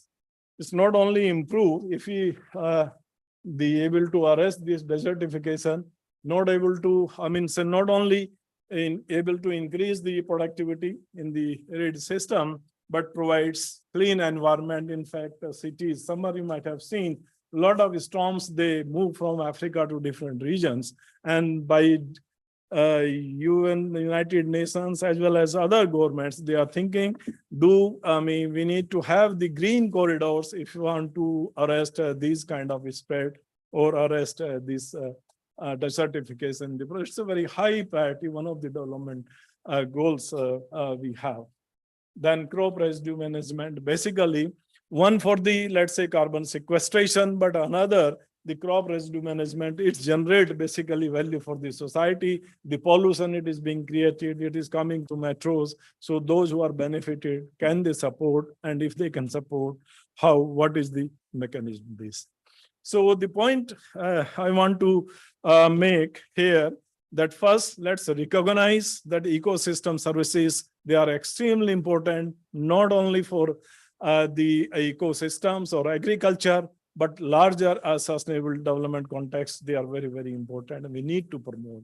So how they can be promoted? So that is, we need to quantify, we assess the benefit and then see how much society in the country is willing to support these ecosystem services so that those who are generating, they are incentivized. That's very, very important. Right now, people have in some countries, they are generating mechanisms. They have some kind of institutional arrangement, collecting, let's say the taxing or maybe collecting money from those who are benefited and giving to those who are actually generating these services. But that kind of institutional mechanism, that will take some time.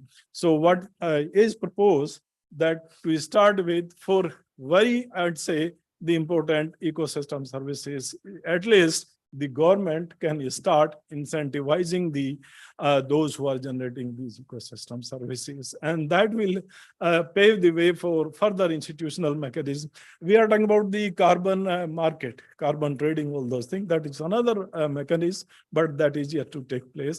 Different kind of options could be possible for different kind of ecosystem services.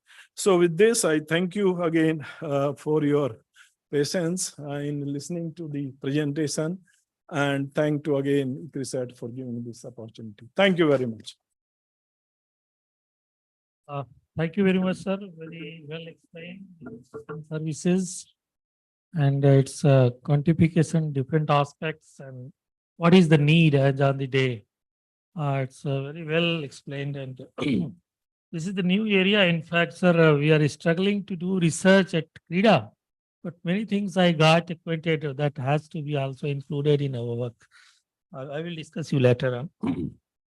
So, friends, now we have our last presentation, and that is online. Dr. Bruno is from Center from Science and Humanities. CHS from Delhi. His topic is input and price subsidies versus payment for environmental services. Two contrasting services for Andhra Pradesh in 2050. Dr. Bruno, please.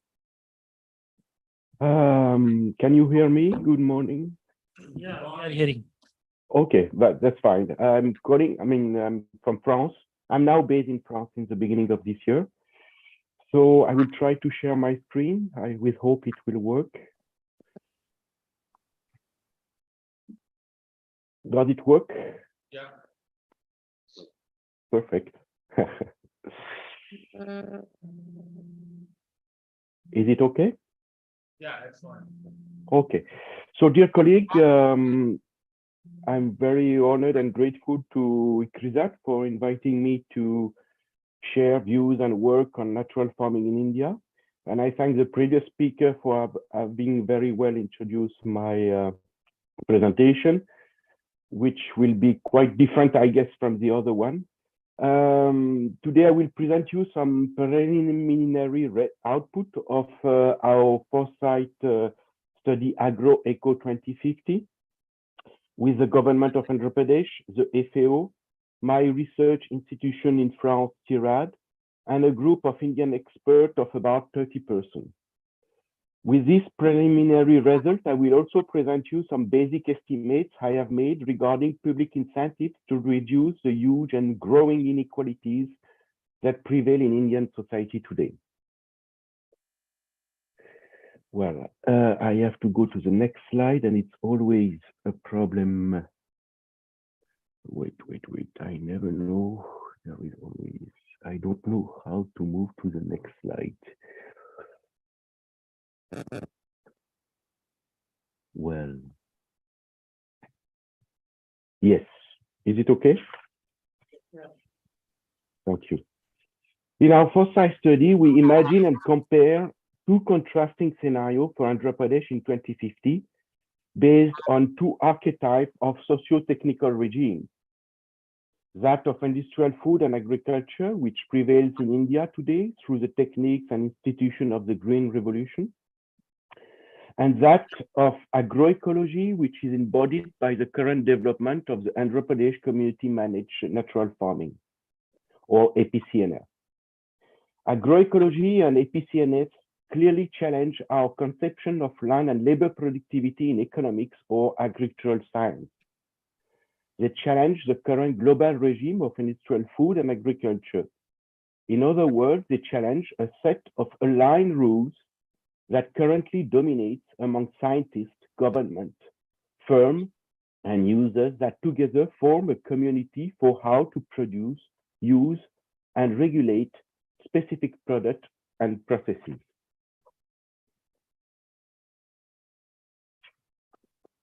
The current global regime of industrial food and agriculture has two main characteristics. One, the specialization in a few standardized mass production, such as wheat, rice, corn, or palm oil, to enable their robotization and generate economy of scale, the profit driver of any industrial activity. Two, the use of input produced by conventional science and industry to increase land productivity, provided you had and pay for genetic materials, chemical fertilizer, pesticide, and now artificial intelligence. On the other side, you have agroecology, which I define as follows: a mosaic of local agroecosystems that each in their own way stimulate and optimize on small plots of land biological synergies between many plant and animal species below and above the soil, from soil fungi to cereals, pulses, and trees, from bacteria or earthworms to large bodies. Now, let us talk a little more about the world of industrial food and agriculture. It is in fact part of a bigger world called in economics modern economic growth or structural transformation. In this world, in a nutshell, modern economic development means value and job migrating from agriculture to industry to services, until arriving in what Peter Timmer called a world without agriculture, where agriculture does not represent more than 3% of GDP and 3% of employment, as today in all OECD countries. In this world without agriculture, fed by ever-growing quantity of fossil fuels, we have large specialized chemical robotized farms producing cheap food. The average income of farmer and non-farmer has also converged. In other words, we empty the countryside of farmer, but made those who stay much larger and richer. I call Lewis path this canonical path of structural transformation, and I try to see which countries or regions of the world have really followed it since the year 1970, positioned here in the middle of the graphic. As you can see, I found only the OECD and transition countries. In 2019, these two regions represented about 18% of the world population. The big question is now, what other paths have been followed by most of mankind over the past half a century, and why? In fact, more than half of the 2019 world population located in Asia have been following what I call a Lewis trap, where average farm size has shrunk instead of getting bigger, and where the income gap with non-farmer has widening instead of narrowing. Last but not least, this worrying trajectory of Asia is not due to lower agricultural yield compared to OECD countries, as we can still read in the academic literature. On the contrary, with an overuse of groundwater irrigation, chemical fertilizer, pesticides, and price incentives for few industrial crops such as wheat, rice, and sugarcane, Asia is now the world region where we find the highest average yield in calorie per hectare. This prevented starvation from occurring as before the Green Revolution, but did not solve undernutrition in protein, fiber, vitamins, and minerals, while causing an increase in overweight, obesity, and diabetes, especially among the urban population and as in many other regions of the world with industrial food and agriculture. Overall, in Asia, we thus find the highest land productivity with the smallest farm, but also the lowest farm labor productivity, with hundreds of micro farmers committing suicide every day due to over-indebtedness to buy costly seeds, pesticides, fertilizers, pump, and other equipment. All this while malnutrition and health costs have increased dramatically, as well as the depletion of natural resources on all fronts: soil, water, air, and biodiversity. Is it not time to invent and encourage another socio-technical regime than that of industry, which, thanks to fossil fuel and economy of scale, concentrates land, capital, technology, and income in a few hands? All this when Indian farmers are condemned to farm at a micro scale, since they cannot no longer emigrate in mass on the land abundant Americas as Western Europe did in the late 19th century, nor emigrate en masse to other sectors where opportunities are now much lower than in the past all over the world, even in time of strong economic growth. In other words, shouldn't we be looking for a much fairer, healthier, and sustainable regime like the one of the community-managed natural farming in Andhra Pradesh seems to aspire to?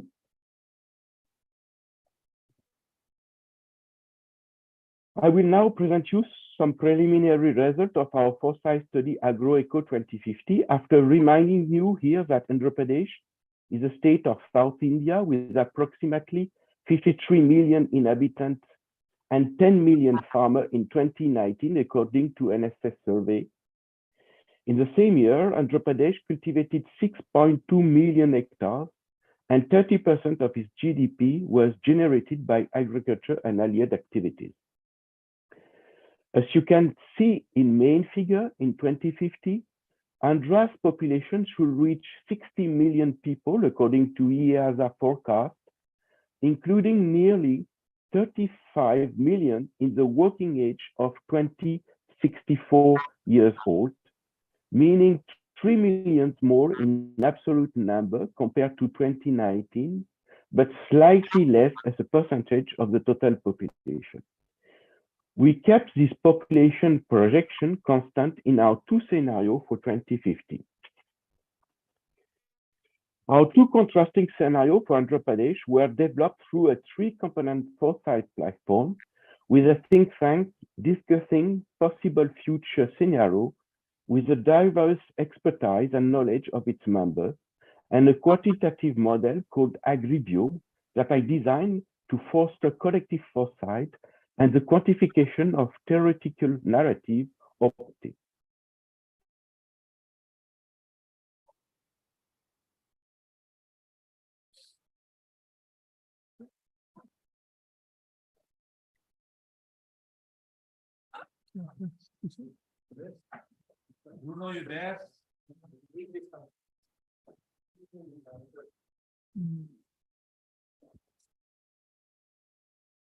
Can you hear me? Now I can hear you. Okay, and you see my presentation, right? No. No, I have to share again. I'm sorry for that. I don't know what's happened.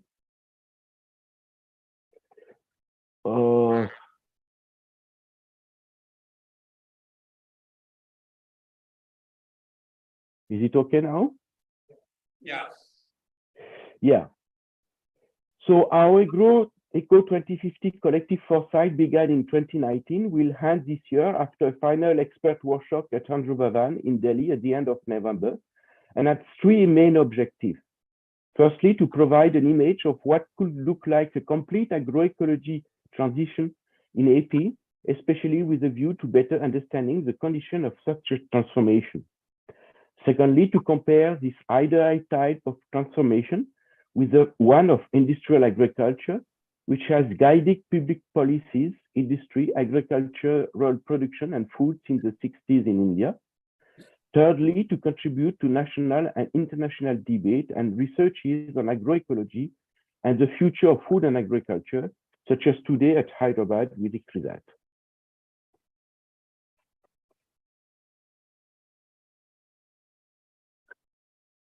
Now, let us shift to a very quick presentation of our two contrasting scenarios for 2050, starting from the trend scenario of industrial agriculture and food.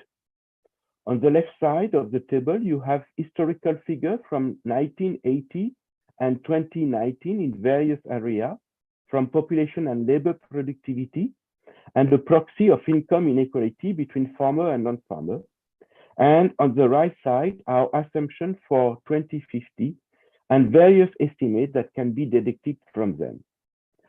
In a nutshell, in this scenario of industrial agriculture in 2050, unemployment among the 64 years old will remain at the rate of 30% as in 2019. The number of farmers would drop to 5 million. The area cultivated land would continue to decrease, and overall economic growth would average 6% per annum from 2019 to 2050, roughly the same level as over the past 3 decades. With this scenario, AP will follow what I call a farmer excluding path, where farmers are fewer and poorer as from 1980 to 2019. In our disruptive scenario of natural farming and food fully upscale in 2050, we envisioned a very different world. In 2050, the 30 million adults in the working age would be employed, including more than 12 million in agriculture, or 35% of the labor force against 20% in the industrial scenario. These farmers would all practice EPCNF, enabling the cultivation of more than 8 million hectares in 2050, 2 million more than in 2019, and therefore reversing past trends of desertification and growing fallow areas with industrial agriculture. This full employment scenario, largely based on agriculture, coupled with larger cultivated land and the low input but high output practice of EPCNF all over the years, would lead to a much higher gross value added in agriculture, as well an all sector economic growth of 6.5% per annum against 6% in the industrial scenario. With this agroecological scenario, AP would then be embarked in what I call a farmer developing path, where farmers are more in number, but with a narrowing income gap with non-farmers, unlike in the past, or in our industrial scenario. With this number, for our two contrasting scenarios, I have tried to roughly estimate what the cost would be in each case to close the growing income gap that increasingly plague Indian society. As I told you, with the industrial scenario, inequality would increase further, both between those employed and not, and between those employed in agriculture and the other, the non-farmer. To counter this inequality and this poverty trap, 20% of the GDP of 2050 could be spent on social policies, which represent a huge sum with little change of foreign funding. With our agroecological scenario fully scaled through APCNF, only a farm non-farm income gap would persist in 2050, albeit slightly smaller than in the industrial scenario. A fair way to close it and bring harmony would then be to pay agroecological farmers for the environmental services they would provide to society, such as water saving, carbon and filtering, carbon sequestration, or high resilience to climate change. This would then represent 30% of the GDP of 2050, a figure that is still very high, but with chances of foreign contribution contrary to the industrial scenario. To conclude, this collective foresight exercise has shown that there is an alternative to industrial agriculture and food through agroecology, and that today's society are now invited to choose between two contrasting paths, since each promotes very different value about wealth, happiness, society, and nature.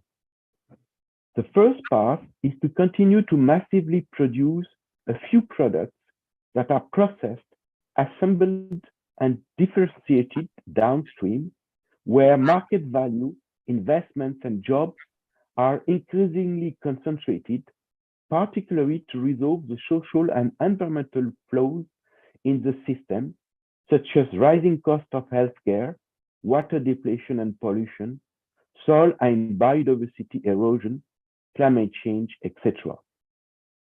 The second path is to produce in symbiosis in and with nature, with market values, investments, and jobs concentrated upstream to provide a diversity of quality products, as well as a much sought after but currently unpaid environmental services to small agroecological farmers. As far as I'm concerned, after more than 30 years of work in economics and agricultural sciences, including 16 in India, I have now the conviction that with millions of micro farmers who will not disappear in the future, India can only collapse with industrial food and agriculture when it could shine with agroecology and natural farming, if, of course, public policies follow and think outside the box with local stakeholders and knowledge. Thank you for your attention. Thank you, Dr. Pune, for a very comprehensive lecture covering all aspects of this resiliency, how it can be bring in with ecology, and how it can be useful for this in the Indian perspective, and how environmental services can be harnessed, and agro ecosystem can become useful means for this. So, friends, with this we got completed our 4 presentations. And Bruno, we will be discussing after there is a panel discussion for 25 minutes. If there is a panel discussion for 25 minutes, so after that we will again discussing all these presentations. Thank you again. Now I will request our colleague here, Dr. Amel Jat, for moderating the panel session with the panelists. Thank you so much, Dr. VK. So I think we had fantastic 4 presentations capturing, these very important aspects of resilience, ecosystem services, the greenhouse gas mitigation, carbon credits, and also something on the policies, which is the core for taking the regenerative agriculture forward. And we have 3 key panelists coming from different background.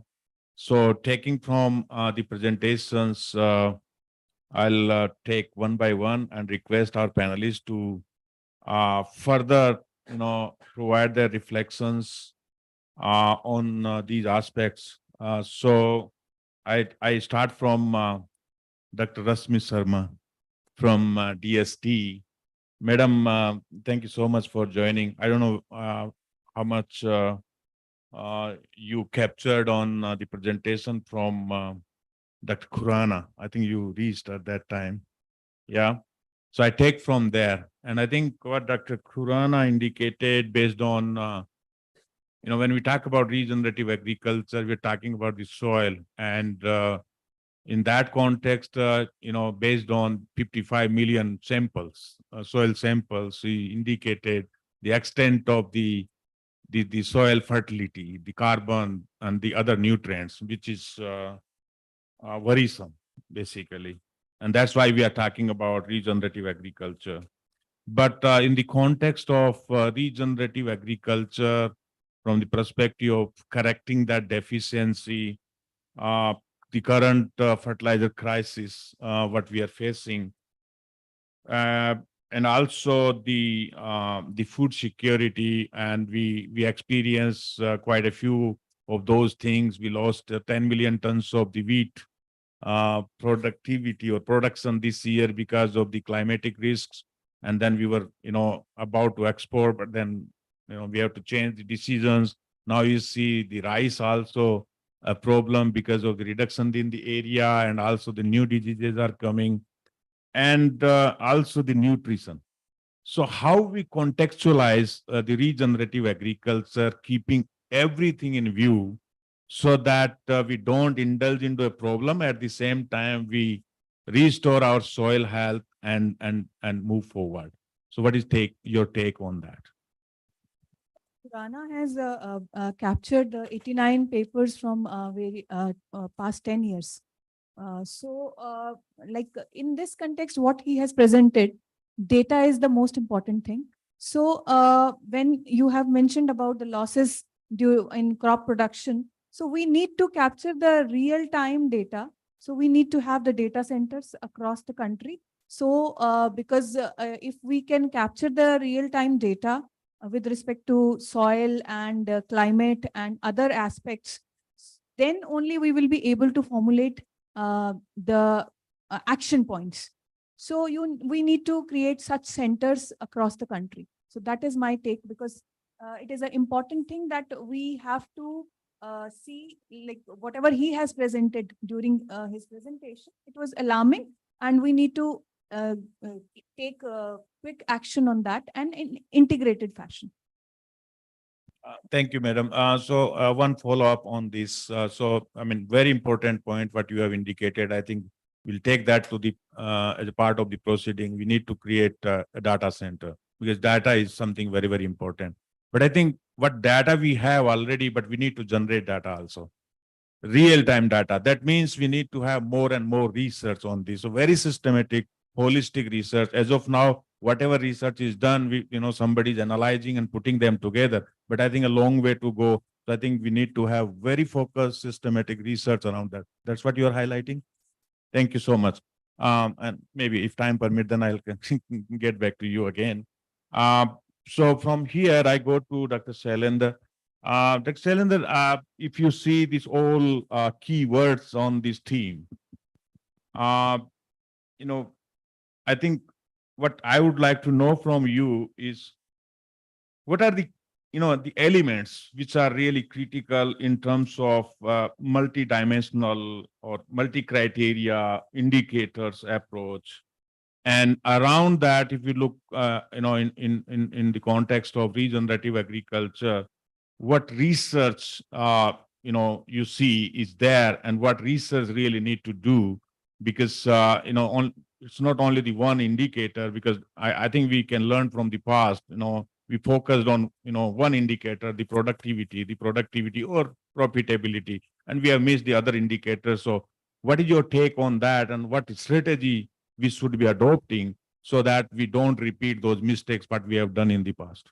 Thank you. So I will respond to you, and I think it's working. Yeah, okay, fine. It's fine. But also the enabling condition, as you also mentioned.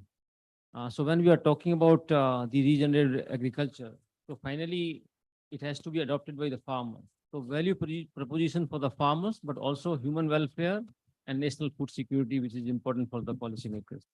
So for the farmers, currently what we see the reduction in the cost, provided we are able to manage the labor cost and the reduced risk. As I think my point, I have few points which I will mention, which is coming from many of the presentations from this morning. And then the reduced environmental footprint, if it can be monetized and it can benefit farmers. And then ultimately the healthier foods, but healthier food, which also benefit farmers. So if there is a good value proposition for the farmers, then we can really see that it has a future. So for that, in terms of the policy making or the future work, I would say again, connecting to the definitions. So besides the prioritizing soil health and reducing the synthetic inputs, it's also this natural farming or regenerative farming focus on the relationship, on-farm relationship and off-farm. On-farm relationship with the human, land, water, microbes, predators, pollinators. So it's highly context specific approach or philosophy of growing food in harmony with the nature. So if this is so context specific, then we really need to develop regenerative agriculture suitability maps for different regions, farming systems and cropping systems, where it can fit and to what extent it can fit in, and whether there are any trade-offs with the food security or not. So this should be a robust analysis which can guide in the long term.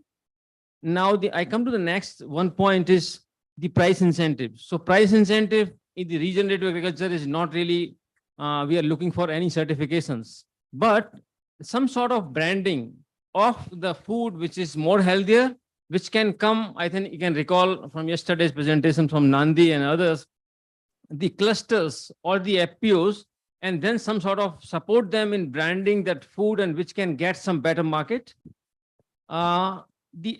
Another thing very important, the farmers are generating a lot of ecosystem services. When I was working in arid Rajasthan, so this, I was really focusing that point that time also. These farmers are producing so much ecosystem services, not only for that region, but all other regions, especially northern India, stopping desertifications. So unless we really, also it's coming from Bruno's presentations, not only subsidies, but if we can incentivize farmers for these ecosystem services, and not only valuing the ecosystem services, but monetizing those ecosystem services. And it should be a multi-dimensional approach. So already now there is some advancement or some progress in terms of carbon credit. So on which also we have to really develop these monitoring, verification and reporting systems, so which can help in really trading those on the voluntary marketplace for carbon credit, which is really emerging, as you mentioned, Dr. Jat, yesterday. So this is one area, but we had to see, I think, a different approach, not only like forest kind of thing, because this credit started the forest kind of things or from the fossil fuel, but agriculture has much more multidimensional. So when you are directly kind of creating credits, but also indirectly through helping the river basins and through the groundwater and many things actually. So much more complex and much more methodological thing has to be done. I will take 1 or 2 more minutes. So another important thing is creating level playing fields. So government is supporting all these inorganic inputs, but what is the support for the organic input? So a lot of people are demanding for it. So unless we really do something when farmers are using this organic matter, but not the urea or DAP, but what kind of subsidy they are getting, what support they are getting none. So whether we can do some sort of monitoring where if you suppose, for example, a carbon percentage in the soil, if farmers are able to maintain that carbon, so government support that. This is another area for level playing field for the policy. One very important point is the tenancy reforms. So now increasingly large number of farmers are tenant farmers, and this regenerative takes time for 3 to 5 years. So these tenant farmers are not going to make investment and transition into regenerative agriculture. So unless we address that, so we do policy land lease reforms where there's a long-term lease for the land with the security of land to the owner. So this will not happen for those. Now we have 30%, but it may reach to 50%. Many farmers will go out of agriculture, but tenant will come. The another thing I want to say, the research, the investment on research and extension.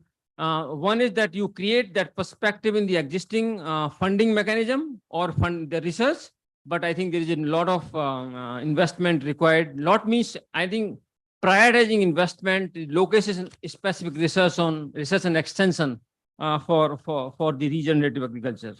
Another thing is the regenerative agriculture support fund, because it takes 3 to 5 years to really transition. So how we can, like, again, I would say, like Nandi Foundation mentioned yesterday, so if not giving direct money, can we really create some fund which farmers, it will support farmers for inputs or for transitioning infrastructure? And the last point I would make, last 2 points. One is that we have to really move toward a decentralized food systems approach. And this is a much bigger term. I will not explain much more. The last one I want to make is because this, as I said, it's context specific. The locally led approach means it's a kind of every watershed or village specific interventions we will need. So maybe we can align this regenerative agriculture thinking with our integrated watershed management approach, because a lot of work is happening watershed specific level. So then this regenerative kind of also can be integrated into watershed basis, and which can really help us in scaling this.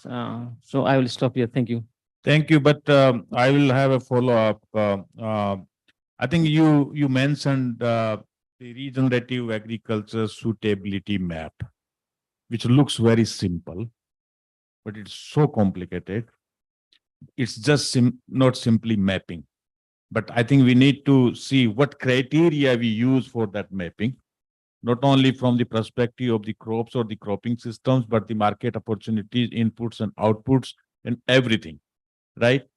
So what criteria, what indicators, what we need to do actually on that, because that is the foundation, I feel.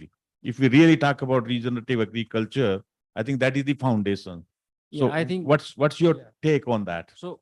I'm not ready to answer the question, but ready to answer in the sense that there's a need for rigorous study of multidimensional nature, looking at first of all, kind of reviewing the literature, existing literatures, and wherever people are working, and then going to farmers level data.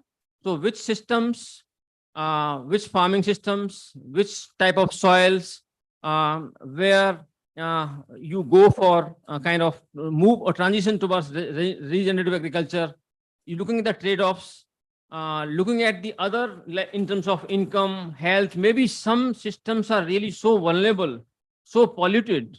So where government is already kind of investing a lot of money to restore them. So I think a very systematic scientific study need to be designed and capturing major regions of the country, and then next 2 years, 3 years, that study should continue and to continue to inform everybody who is working on regenerative agriculture.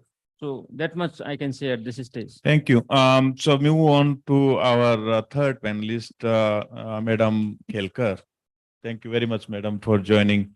I think I take from what Dr. Sailendra indicated in terms of the land reforms, the tenancy. And I think from your perspective, if you talk about the land rights, the common property, and also in terms of the rights for the women, what do you feel in terms of the regenerative agriculture? How much bottleneck we see from that perspective, and what should be the strategy, how that can complement in taking the regenerative agriculture movement forward?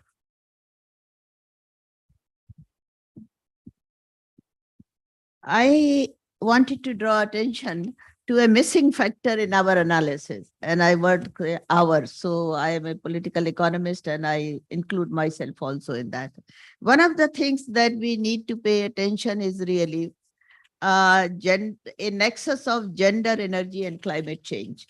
How agriculture is affected by climate change, we should not forget. And repeatedly, international proclamations and IPCC report of 2018 draws attention to that if we don't really take care of the climate change, then there would be a slower economic growth, extreme weather events, and a small crop yields, and more people in poverty. So if we address this nexus, then it would be very, what do I mean by this? And one more proclamation, a very recent one, 2020, July 2020, high-level political forum, the UN, where our governments are represented. They also expressed profound alarm at the emission of the greenhouse gases, which is the kind of this panel. They continue to rise globally, and even commitment or agreed upon criteria and Paris Agreement will lead more to heat-related deaths. So there is an international recognition that in order to deal with kind of regenerative agriculture, which is very much needed, I think one of the things we need to pay attention to the producers. And large number of these producers are women, and of course you said tenants also. But the question is that who we are addressing. We are not addressing really the producers. We are talking to the farmers, but at the same time we are talking the produce. We are not addressing the farmers. So what happens? So in my perspective, there are three things. That is, one should switch from high polluting cooking with solid, which is with solid biomass cooking with LPG in terms of the health. And that has been one of the Government of India program. 30% of our ambient air pollution, which destroys the health of future generation, children and women, is because of the cooking with solid biomass fuel, and also leads to deforestation. So this is the first thing in terms of, I would think that it is not externalities, it is very much an internal factor. Second would be the reduction of methane and carbon emissions through changes in method of cultivating. So rise and switch to organic food stuffs. SRI, we are in the region of SRI production, but there is also kind of needed kind of thing, more use of the surface water rather than the groundwater. How we are depleting the resources and how agriculture does not by itself stand. It is part of that. And third is the decarbonizing of energy generation through solar and electricity and other kind of things that would be important.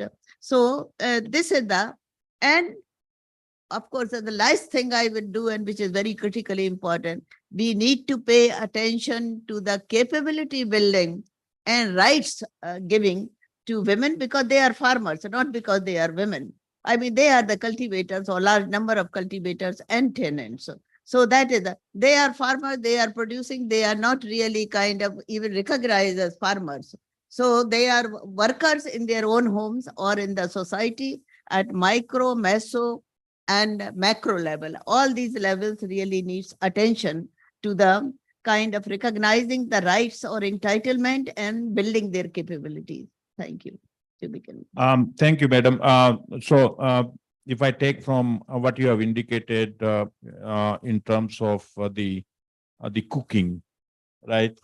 I think you mean that helps if we take out not only in reducing the pollution, but also what biomass we burn for the cooking can go to the fields, which can complement to regenerative agriculture. And I think that will come through the women empowerment. That's what you would like to come. Empowerment with capability building, that's entitlements. Yeah, that's a very important point. In terms of the emissions, what you have indicated, madam, I think when we talk about chemical versus the organic agriculture, I'm not sure how much we can reduce with the organic agriculture in terms of the emissions. if we don't reduce, I mean, we are moving towards kind of organic farming. That is the kind of thing there. If we don't reduce, then probably we will be poorer in our health, both women and men. And particularly, that's the I kind of agree. thing. I agree. We have to reduce. And I think we need to pay attention how much there would be. Right now, we have economist, political economist, everyone, but that's what we said, missing factor. We have thought that really there is a loss of production if we continue. We need to see how much we balance with the health and the loss of benefits. And we have not really studied also well. There is a need to study that what is the difference between the organic production and the chemical used production. That is and what are their kind of trade-offs? That would be important. How many diseases are coming, which are really cancers and other things, and they are being linked increasingly. No, I agree. North-south that is so probably instead of giving up throwing our hands up that we cannot do it because of the production, I think it would be important to study. That would be how much there is a loss. I am not familiar. Everybody is saying. I mean, so that's the point. Sometimes so the health is one, the quality food is another one. But when we talk about reduction of the greenhouse gases emissions, the per unit of what we feed to the people through organic versus the chemical, I think we need to see where we reduce more. That's the emission intensity. So I don't see we can reduce that, but also from the perspective of the organic, we need to consider where from the manure coming. It's coming from cattle. Where from the maximum emissions coming from the cattle. So I think we need to consider the whole life cycle analysis from the perspective of the emissions. Anyway, that's another area of discussion. But I think we are dot on time. If any, we can discuss later. So with this, thank you so much, Madam and Madam Kelkarji, Dr. Shailendra, for your excellent views and inputs for this session.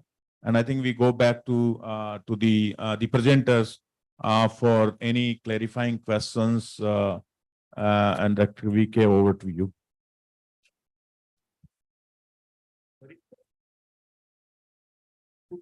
Yeah. Okay.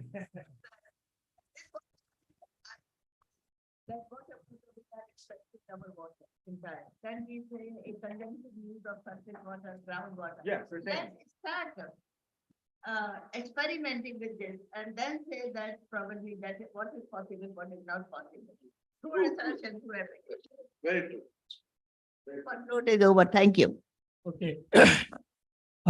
Friend, now we will discuss about these 4 presentations which were made earlier. I think Dr. Sani's 2 presenters are here and 2 in online. You have any question related to this presentation, you may ask, please. Yes, sir. I have a small question to Dr. Dilip Swain. In fact, since yesterday, we have been talking about organic, natural, conservation, then regenerative.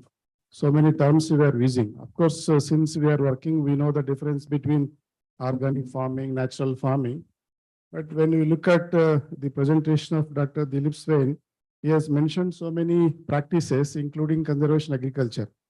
But I feel that all those practices are already there under integrated crop management. But again, we are talking about regenerative agriculture. Yesterday, when we looked at the presentation by Dr. J.C. Katyal, there were so many things like LISA, organic, natural, integrated, so many things are there. I feel that I'm confused between regenerative agriculture and integrated crop management.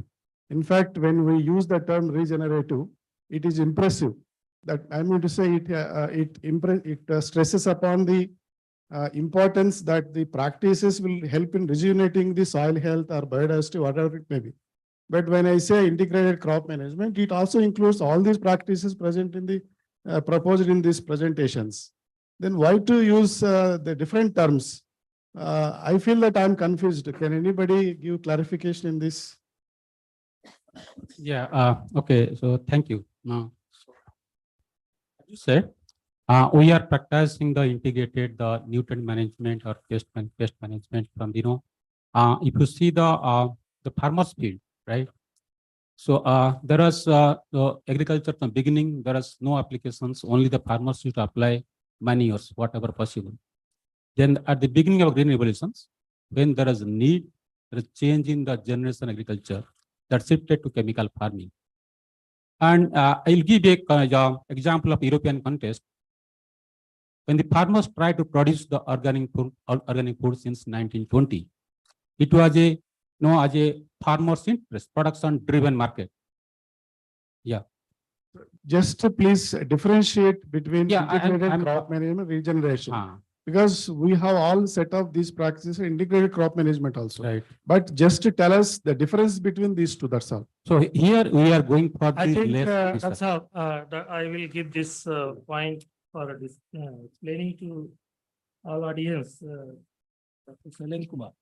I just want to say, because since yesterday, so I think first of all, as of my understanding goes based on the whatever literature and people are doing. So the regenerative agriculture is not any strategy or any kind of interventions based thing. It's a philosophy of growing food in harmony with nature, and which is prioritizing soil health. Also at the same time, trying best to reduce the use of synthetic input. So integrated crop management is objective is not to reduce the synthetic input. Objective is to create symbiosis, get the best yield, having the bio input, this, but here there is a very specific objective to reduce the synthetic inputs and increase, improve the soil health, nurture the relationship on farm, human, soil, water, predator, microbes, all those things.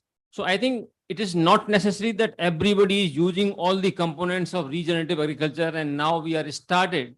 So I think there is no need, it's a much broader term where all these things will encompass. This ICM also will become part of the regenerative agriculture to some extent. This is my understanding. So instead of really getting confused, we should move on. Maybe your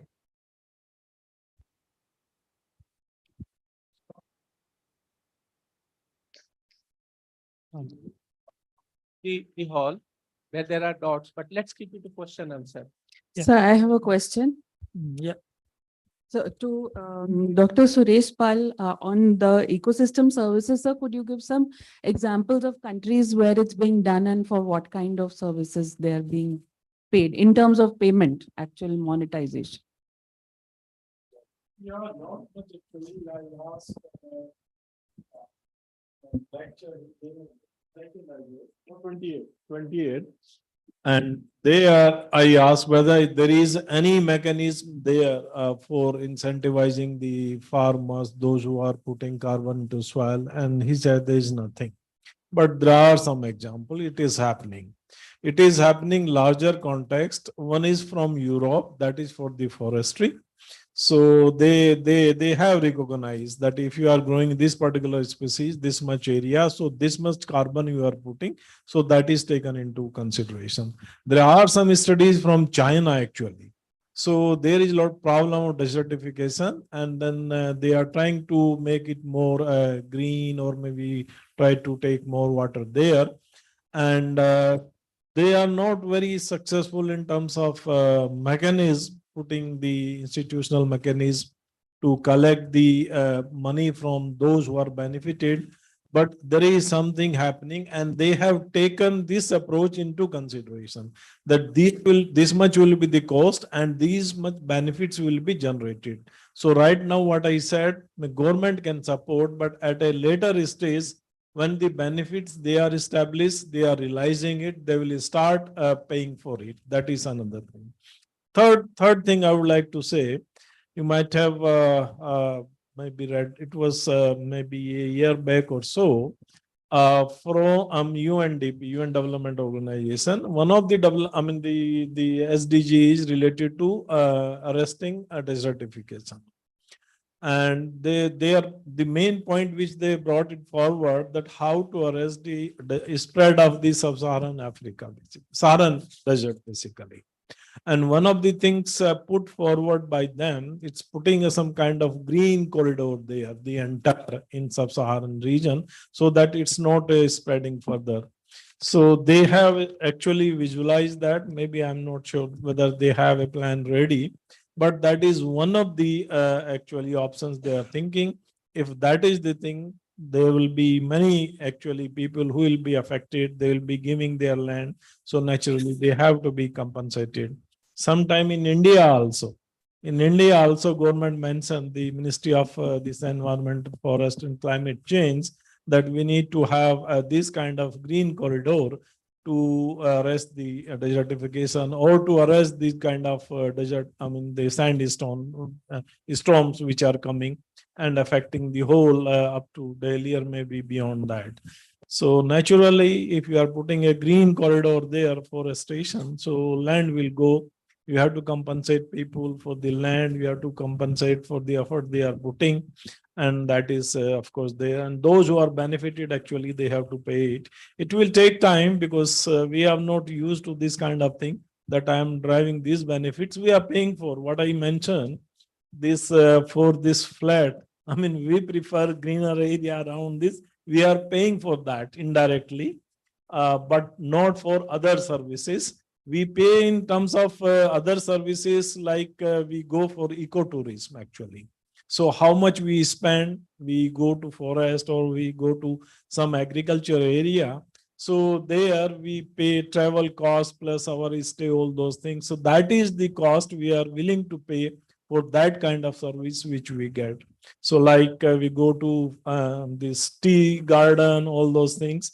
So that way we can estimate these are the benefits they are generating there. We as a tourist go there, pay there, and those who are in that locality, they are benefited. So these are some examples, but we need to upscale them. And there has to be a first recognition of these services. Then second, the government support it has to, because having some kind of institutional mechanism to incentivize those who are generating, it's not that easy. It will take time. Okay. Thank you. Okay, thank you, sir. Thank you. Very well explained. In fact, I would like to add here. Recently in G20 summit, I was there. Across the globe, very few studies are done. One done in South Korea and in rice-based system, and in maize in Argentina. That was a pilot study for different management practices, how it's benefiting to the environment. And for that, what sort of credit has to be given to the farmer, that sort of, but not at a broader scale. We need to have a study in our country, and then we can go for upscaling all these things. Thank you very much, sir. I have one question from Dr. Katyal, sir. Thank you. I don't ask questions. I normally make suggestions. One point was made by one of the panelists, an excellent point, I would say, and this was not elaborated much further by Dr. Rashmi Sharma. That was real-time data collection. Actually, in the system, if we see all the presentations, including my presentations, there are many holes, many black holes which exist, for which we have to fill in with the data. And that is very essential. If we don't have data, the background data, then what planning we will do?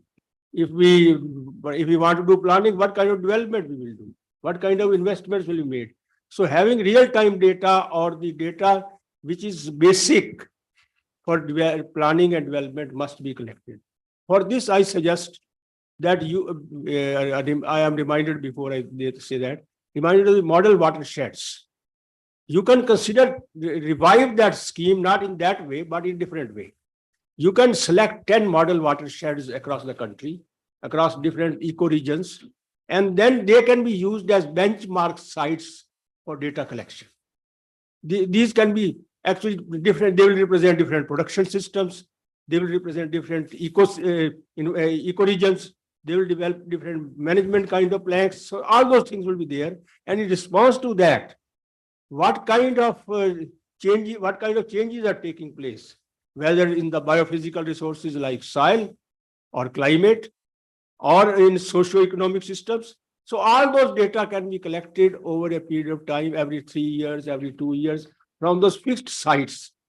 This kind of investment, I suppose, need to be made that across maybe 10 or 5 to whatever the whosoever wants to. This will depend on the funding because it requires elaborate instrumentation right at the site, so that you can make the analysis right over there, get the data there, and then take this data to other places. So this should be one of the strong recommendations, I feel, and this is for your consideration, Dr. Arvind Kumar, that we should set up 5 or 10 benchmark model watersheds, which apart from the kind of improvements which you think should be brought in, they can in response to that, what kind of changes are taking place. Dynamics of the entire system can be marked, can be assessed, can be studied, and that data can be used for further planning. That can be extrapolated there. Now we are talking of organic agriculture. Some parameters are done, others are not done. So this is the kind of thing which is not there. And data collection actually starts, if you start today, after 5 years, you will only see some change. Minimum 10 years are needed actually to see the change in real sense. So these should be permanent sites. Actually, they can be called heritage sites of agriculture in the country. I would go a step further. And they can be the one which can be monitored. From that, entire planning development can take place. And that's my one point. My second point is that the ecosystem services, yes, it is an evolving subject, absolutely no doubt. It's not actually the subject we are proposing. Farmers should be rewarded. But what is happening is there is a related subject to agriculture, that is food processing. Food processing industry actually are already paying for the environmental services. If they change the water requirements, they change the carbon emissions, all those things, they are actually, they can be assessed.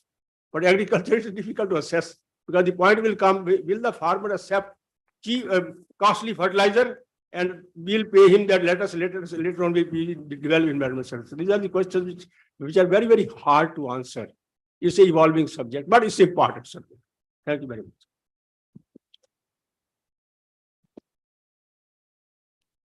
You will monitor the soil, climate, and socioeconomic changes. We can add health also, because it will definitely. You can go on adding at these sites, nutrition, anything. Anything, because that will give you a holistic perspective. That's right. That's right.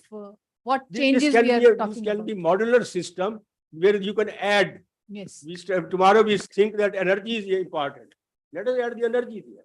So when we talk about these kind of model systems, we have to see what data points we want to start the minimum data points and then go on adding. Yes. That is what the beauty of the system is. We make it modular.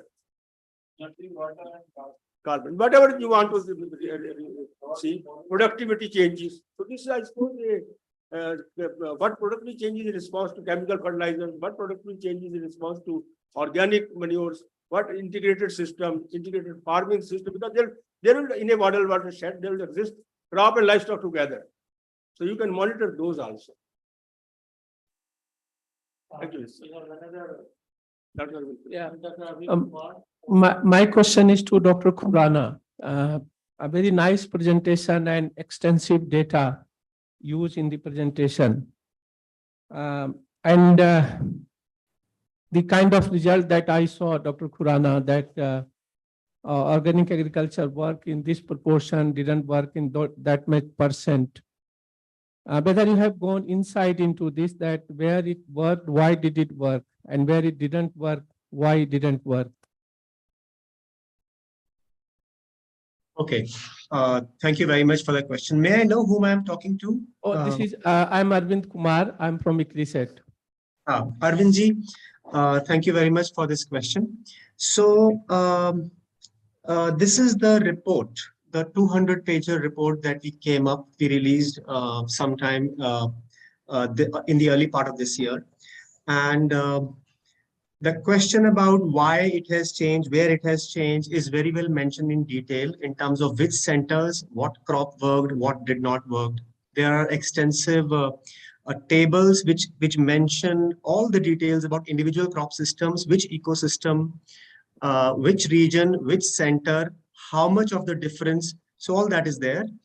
Because of the paucity of the time, I did not mention it here. But I would also like to tell you that this is nothing new. Please understand, and this also gives me an opportunity to answer some of the earlier questions.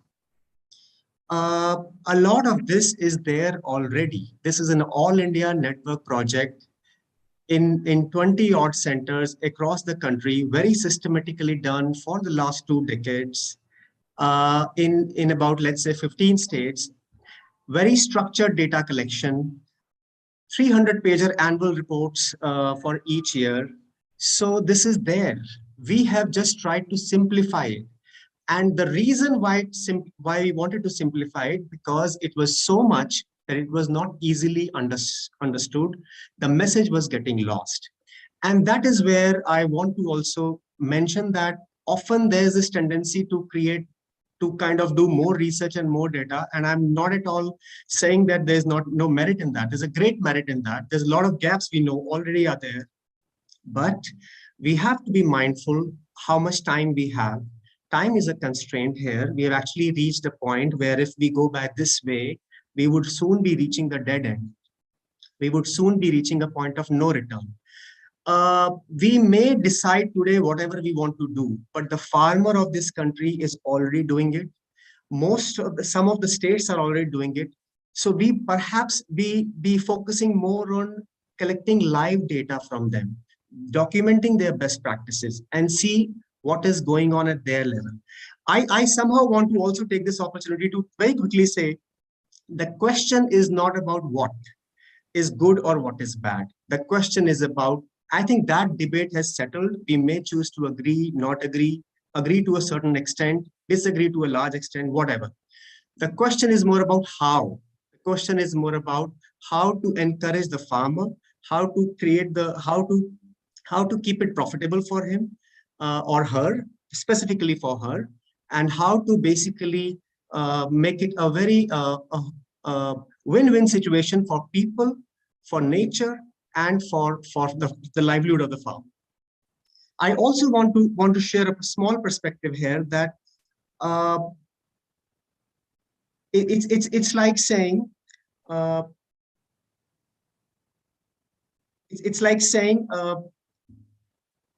we need to start from afresh. The question is no, and a lot of it actually can be achieved by not really compromising on issues like food security. And it's just that we have to be careful. We have to be mindful how to go about it. Because that is why I mentioned we named this report as holistic benefits. The more we start focusing only on food security, we miss on other aspects. Not to say that food security is not a concern. It's a great concern. But the other perspective is we are producing a lot in our country. Still, a lot of us the hunger situation is there. The undernourishment and malnourishment is there. Where is the answer? Is the answer in rice or wheat, or is the answer in a basket of vegetables or a biodiverse food? And nobody is trying to, in my view, say that do it 100%. I think we have to move step by step. We have to move, but we have to move. If we don't move, if we keep on avoiding this bus, we will miss this bus forever. And with that in mind, I think the scientific community actually has to now, in my view, be more positive about it and be more optimistic about it. Of course, with exercising due caution, but we just have to be moving now. Otherwise, we are going to miss this bus. Thank you very much. Yeah.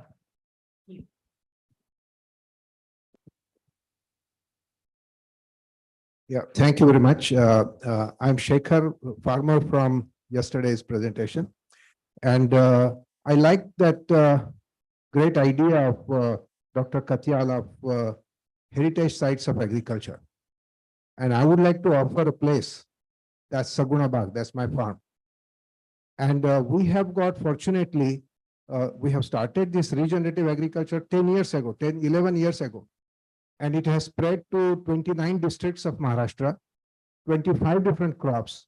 And other than soil health, nutrition, health of energy, productivity, we can also do farmer happiness index, which also we have done. And water infiltration, what has happened, the changes what have happened in past 4 years, 5 years, 3 years. So this, please consider our site. I would like to be a host for this work, collection of data, and this is wonderful idea. And as Dr. Khurana said, live data. So we have got all this. Thank you very much. Good afternoon, everyone. Myself, Dr. Vishwatej. Actually, I want to make a point about Dr. Bruno's presentation, where he has presented two scenarios where we are showing the gloomy picture of a future. So, based on his presentation, he's predicting the unemployment ratio of 31% if we go through agro-industrial approach. And even if we change to agroecological situation also, he's predicting up to 21% of unemployment situation, where it will definitely affect the socio-political situation in future. So maybe these are extremes or where what he has predicted. But I definitely like the concept, ideas of this heritage sites for data collection, and also this monetary benefit or monetary rewards for ecosystem services. And definitely these two give the basic, show the importance of need of the need of the hour that we have definitely changed to this situation. Thank you.